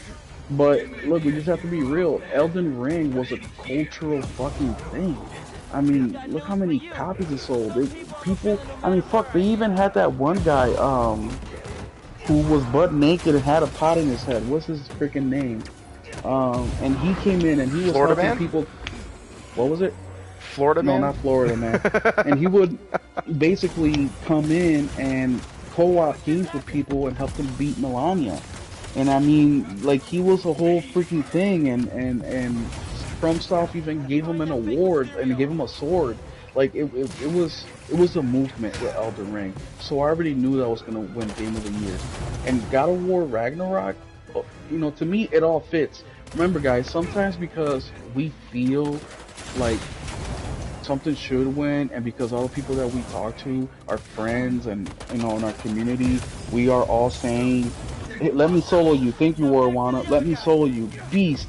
I think he's beat Melania like over 1,000 times. It's probably way more than that now because this was last year. But over 1,000 times co-op, and like this dude would finish her like no hits, no nothing, like perfect. But just because we say, you know, like Spider-Man, we've all been on Spider-Man's dick because it deserves it. It's a great game. But when we look at the whole scope of things, and we see it all the time with our government, you know, our presidential elections, our mayors, you know, our school councils, even at work, we vote for Bob to be the guy who party planned. And then somebody else was like, holy shit, that was rigged. And guess what, guys? Sometimes they just didn't get the votes. But Jeff has only been doing this for what, 4 years now, 5 years? So we don't have enough evidence, and we don't have enough like snafus to really come up with this thing that he's cheating. We just haven't had enough of that yet. And I'm a firm believer, and this is what really pissed me off. I think it was last week or the week before, when people were saying, "Oh, Sony's going downhill." You know, they had to lay off all these people. Oh, something funny side note. This guy I was talking to on Twitter said that, yeah, it's not just Bungie, but Insomniac also laid people off. And I'm like, what? And I look it up. Insomniac laid off like 3 fucking people. And they were contract workers. So that's how deep they're digging just to try to get dirt on PlayStation. But it's just funny because, you know, Jeff hasn't given us enough of a reason to say that his thing is corrupt, and I hope I'm right, but we have to do this thing where, you know, we're quick to jump to conclusions, and it's human nature, guys. I do it myself, but we have to remember, like with PlayStation, they haven't really let us down yet this generation. So let's give them the benefit of the doubt till they show us otherwise. Now, I'm not saying go buy everything they put out or put your money in their pocket, you know, without any evidence of their game they're coming out with. But if they tell us that, hey, we're working on this, let's give them a little bit of a benefit of the doubt. Now, if Xbox said this, of course we can't give them the benefit of the doubt because they haven't produced anything. They've been talking about Perfect Dark for 6 years. They've been talking about Hellblade 2 for what, 6, 7 years now. No, we cannot take them for their word. They have to show us action. Now it's time for action. But they're yes, and The time for action is what I think that.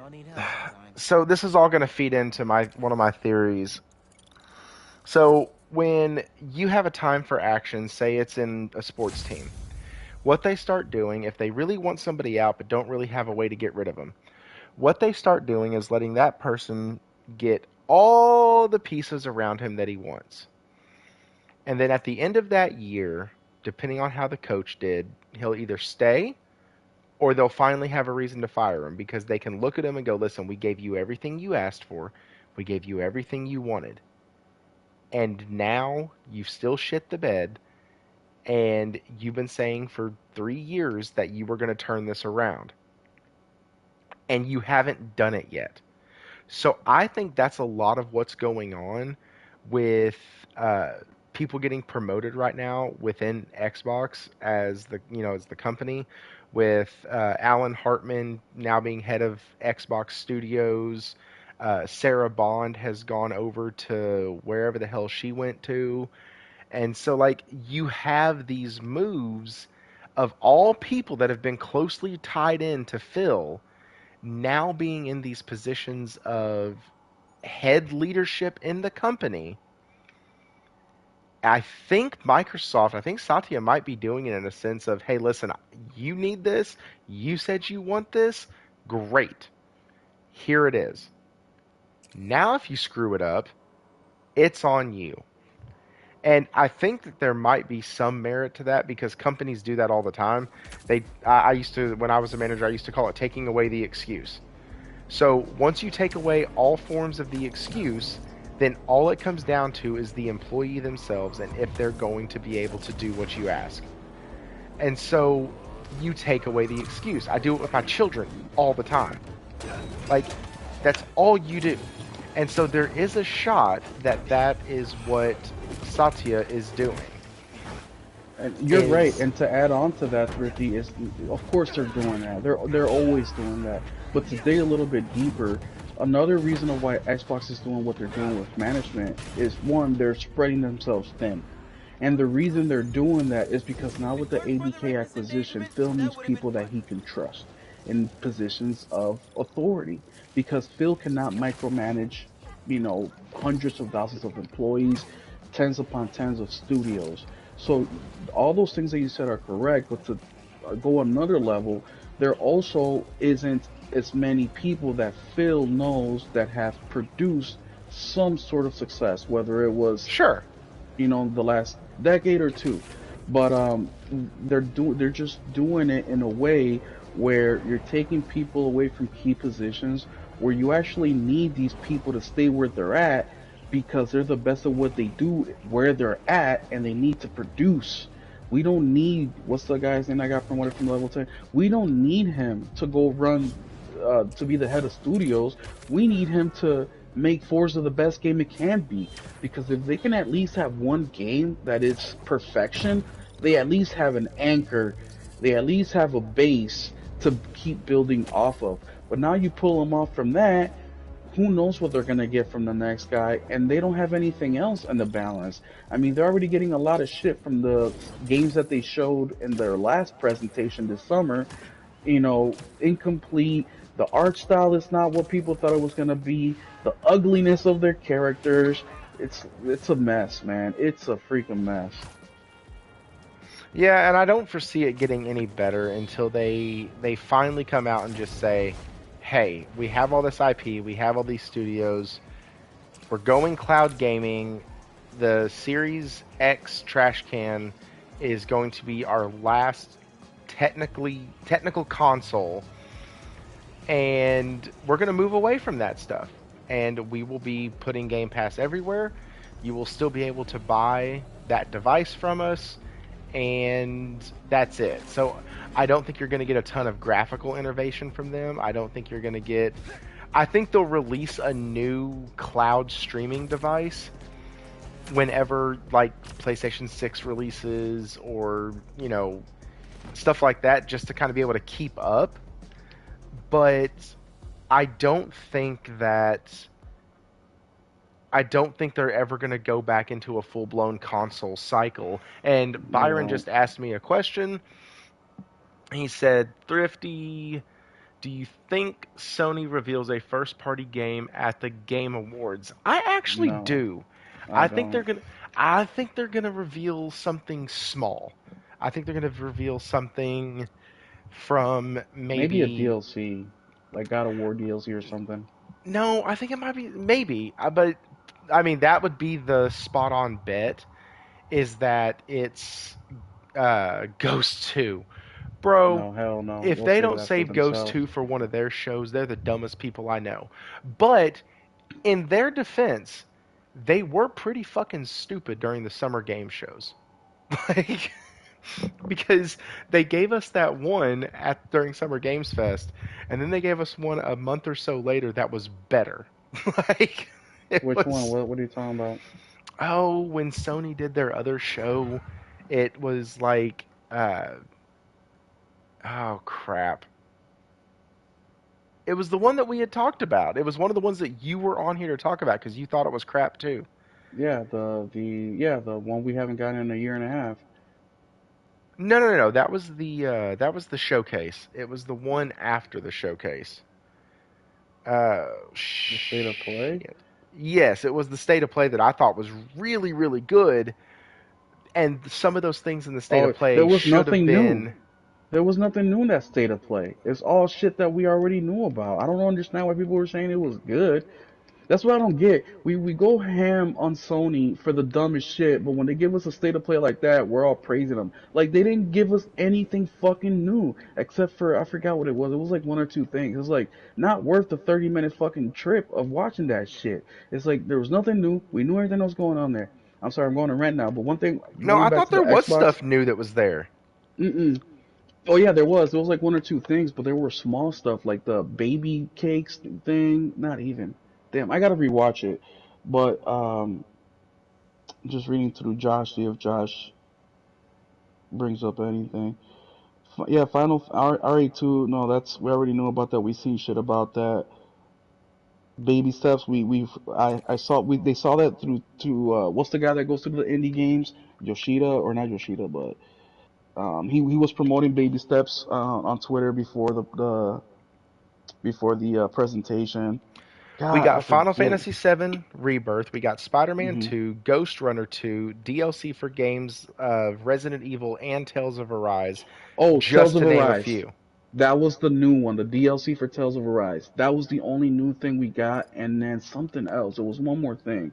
But the JRPG market is very, very, like, I don't want to say minuscule here in America, but it's not as popular. So that being their new thing they announced to me was, it was cool for you guys who like that shit, but we didn't hear nothing new. But going back to the Xbox thing, the most frustrating thing about the promotions and all this thing is that PlayStation already went through this in the PS3 era with how hard it was to develop for that system. It got to the point where we talked about this in the podcast where even big developers like EA weren't sure if they were going to put out their Madden title on PS3. Like it got bad. PlayStation has laid the groundwork. They have the blueprint on how to be unsuccessful and successful. Why is it for Xbox, which by the way steals everything, to not steal that fucking playbook and just follow it to the T? I There's think they're what's trying. That's the sad part. I really think they're actually trying. Yeah, but when you're trying, that means you avoid the mistakes others have done. You don't do them and and deal with the shit that goes with making mistakes like that. No, if when I'm 15 and my uncle who's drunk, he's like, "Yeah, man, when you get married, make sure that you have a prenup and you talk about it so you don't get fucked in divorce court." And I'm like, when I go older, I at least know what to do, and I'm gonna get married and not do none of this shit. But hey, I know what happens.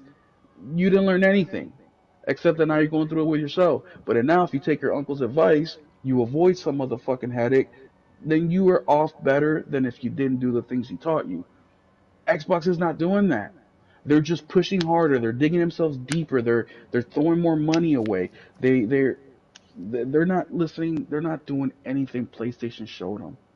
And remember, guys, even their best generation versus Sony's worst generation, Sony still beat them. Xbox That's best true. still couldn't compete with PlayStation's worst. Just let that shit sink in, guys. That's fucking insane. So, guys, next week for the show, and I am going to say that I completely disagree with you about the State of Play. I thought the State of Play Yeah, was a man. hell of a good A lot of show, people do.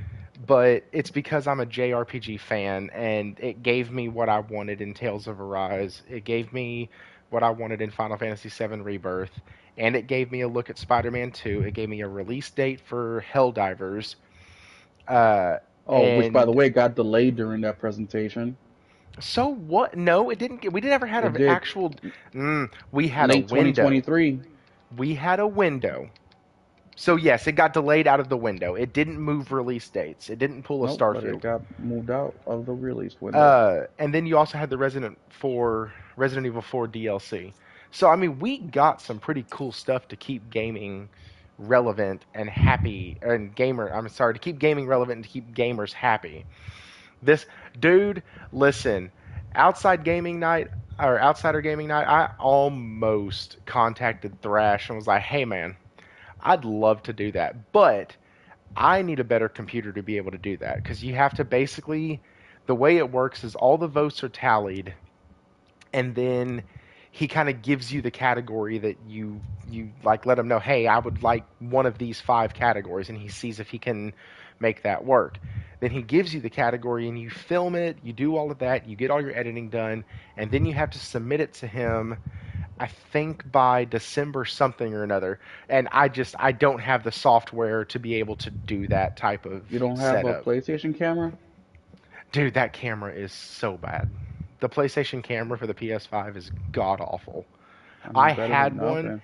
and I tried it and it was just terrible. I mean, I But got one too. It's not that bad. well, it is the further away you get.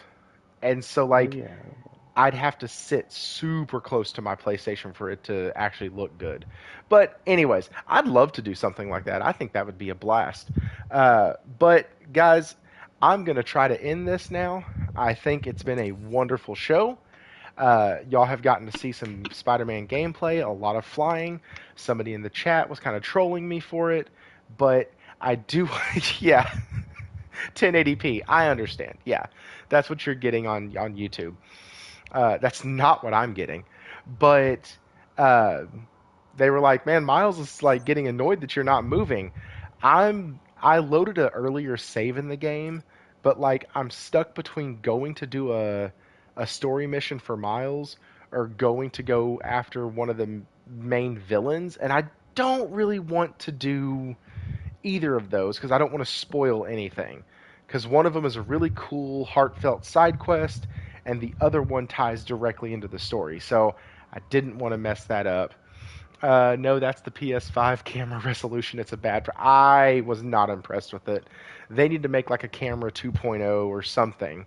Especially because I found out that every broadcast you do through the PlayStation live stream can be seen by people who are on your friends list through the PlayStation actual like show thing. Like it'll actually show you what people are live streaming. You can jump into their live stream from the PlayStation on the PlayStation. So I've always kind of wondered how many folks are actually watching me on there, but I never really know how to check that. But anyways, guys, it's been a wonderful night.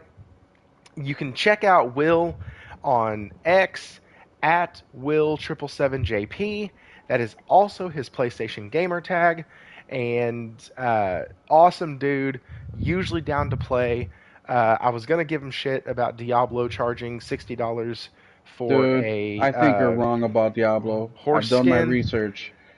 Do your research. I did do it. I They're think you're charging wrong. $60 for a horse I get that. skin.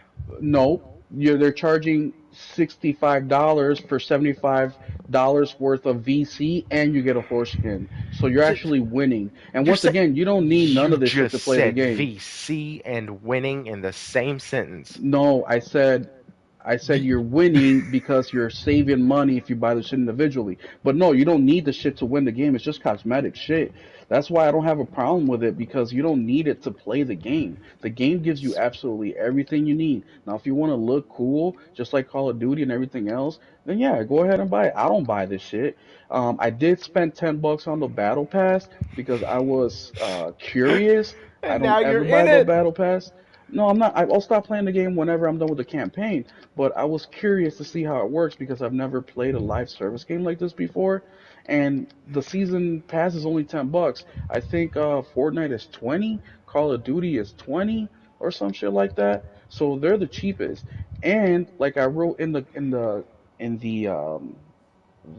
chat that we have, the Discord, if just I have I'm level 30, I'm going on level 40 and I got 30 hours into the game. And I'm about a little bit over halfway done with the campaign. By the time I get my character to level 100 and I'm finished with the campaign, I will probably have 80 to 100 hours into this game. That's just one of the character types. There's four others or five others that I can get to level 100. So the value you're getting for the $70 without any of the service or the season stuff, dude, you're gonna get a lot out of this game. Versus Spider-Man, I spent $70 and I got 30 hours of gameplay and it's done. I got the platinum. I won't revisit this game till like 6 months down the road when I want to replaying it. That's also worth it. But there's plenty games out there where you get a fraction of the game of the play time and there isn't really much to do for the same money. With Diablo, like I said, 100 hours and I'll be done with the game and get my level to 100 without paying for anything. So let me tell you what my problem with Diablo is. And this is what I replied to you on X. My problem isn't for the person who wants a single player campaign. The campaign for Diablo vets usually is going to take us 10 to 20 hours. Folks were saying 10, some folks were saying 12, just to beat the campaign. For those of us who love the story and lore of Diablo, that to me is not worth a $70 price tag. So, but wait, there's more. Because if you do want to play it for the multiplayer aspect, the seasonal aspect, the battle pass stuff, cool, but then you lose your character progression. And You don't have to. You don't have to do it like that. You can just do it regular way where you don't. And whoever told you that they take 10 hours to beat the campaign in Diablo 4 is lying. It's you're just not doing it in 10 hours. You're not. I mean, just opening the map up is gonna take you 10 to 15 hours. What are you doing? Running away from enemy? Now you're speed running at that time. You're not enjoying the game. You just try to get it done as fast as possible. At that point, if you're doing it with 10 hours, just to open up like 30% of the map, it took me like 20 hours. yeah, Fuck, they I'm doing say it right now. average is about 18. Yeah, no, yeah, like I said, you can speed run it and just go mission to mission and mission without leveling your person up. But even then, if you're not at certain levels by the time you get to certain missions, you're not gonna be strong enough. You're just gonna be dying over and over and over again. Like I don't get it. Maybe it's because I'm new to this, but like I said, right now I'm probably closer to 35 hours and I'm barely slightly over halfway point of the campaign and I've got maybe 35 to 40% of the map opened up. So, yes, I think that there's a lot of factors as to why you like the game. One, the Diablo mechanics are always fun. They just are. Oh, There, they're clean, man. it's a great loop. It's a great they Blizzard knows how to do a action looter game. The gameplay loop that they set up in those things is nuts. I'm not gonna say it's not. They're veterans in the industry and they do that very very well. Dude, it feels like a triple A like it feels like a PlayStation quality type game. But the company and the practices they do for the long term players, the guys who are going to look at your 100 hours and go, that's it. I got 47,000 hours in this thing, and I had that in day one. Yeah, but that's Like, not fair, dude. Because no. That's what they're selling the game for. They're not selling it for you. They're selling it towards you're the outlier in that market of what they're trying to do with Diablo. So they're okay with selling 100,000 copies? No, they want to sell to the mass. And look, okay, even if it was And they because of the want the company, masses to buy their battle pass. okay, And, I and can so agree with and so that. what did they do with the first season? They screwed it up. What did they do with the second season? They also screwed it up. GT7 screwed it up. I mean, they sometimes don't get it right. I just think we're being too harsh. And if we're talking about companies, look, we like Solid Rev put out his Spider-Man review, and he says something that really, like, I even told my coworker about this because she's telling me about Kim Kardashian. I'm like, I don't give a fuck about Kim Kardashian. I don't care how cheap you think she is. But the thing that he said that really stood out, especially when they asked him about like some of the stuff in the game, he said, "How can I take you serious?" And I'm not talking about you thrifting specific. I'm saying like in general. How can I take you serious when you're only outraged on certain things, but not outraged on other things? If you're gonna be outraged on it all. Meaning, if you're gonna be outraged on Blizzard for doing what they did, then we should be outraged to Naughty Dog. We should be outraged to iPhones. We should be outraged to Samsung. Like outrage should be everywhere because everybody does some fuckery shit. I'm sorry, that may seem Okay? aggressive, but I was So, just going based off that one. interestingly enough, I won't go into, I will stay in commodities and I won't go, or luxuries rather, and I won't go into things that are considered necessities, like a cell phone, because Cell phone is not a yes, necessity. uh, That's a luxury item. so funny enough, I would, in the cultural climate that we live in, a cell phone is a necessity. It doesn't have to be a smartphone, but a cell phone is a necessity. And so I'll break away from that. But with regard to Naughty Dog, I was on their ass about their bullshit. And I know that's why you weren't saying it to me. I do try to be very consistent. Games that are super aggressive with microtransactions or price things over the moon because they know they have a delusional player base who will buy them is dirty and it's wrong. And most countries have things in place to help prevent companies from taking advantage of really dumb people.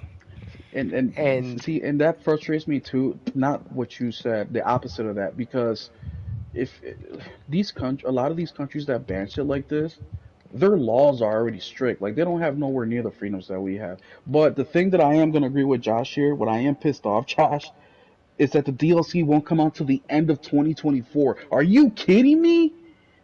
That's how long it's gonna take to come out with a Diablo DLC, dude. By the time I'm done with the campaign, which will probably be in a couple weeks, I'm not gonna want to come back to this game. I may do it just to play around, but that's way too long. and well, that's the thing with seasons.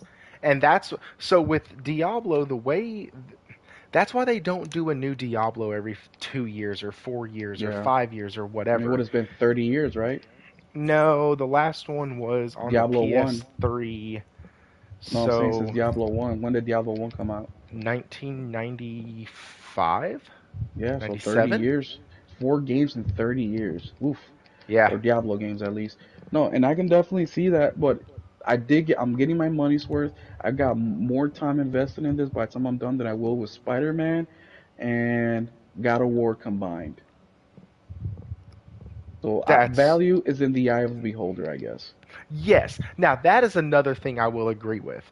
We can argue up one way and down the other if the game was worth $70. We can also argue the game from two separate perspectives: campaign mode and live service mode, because those are different.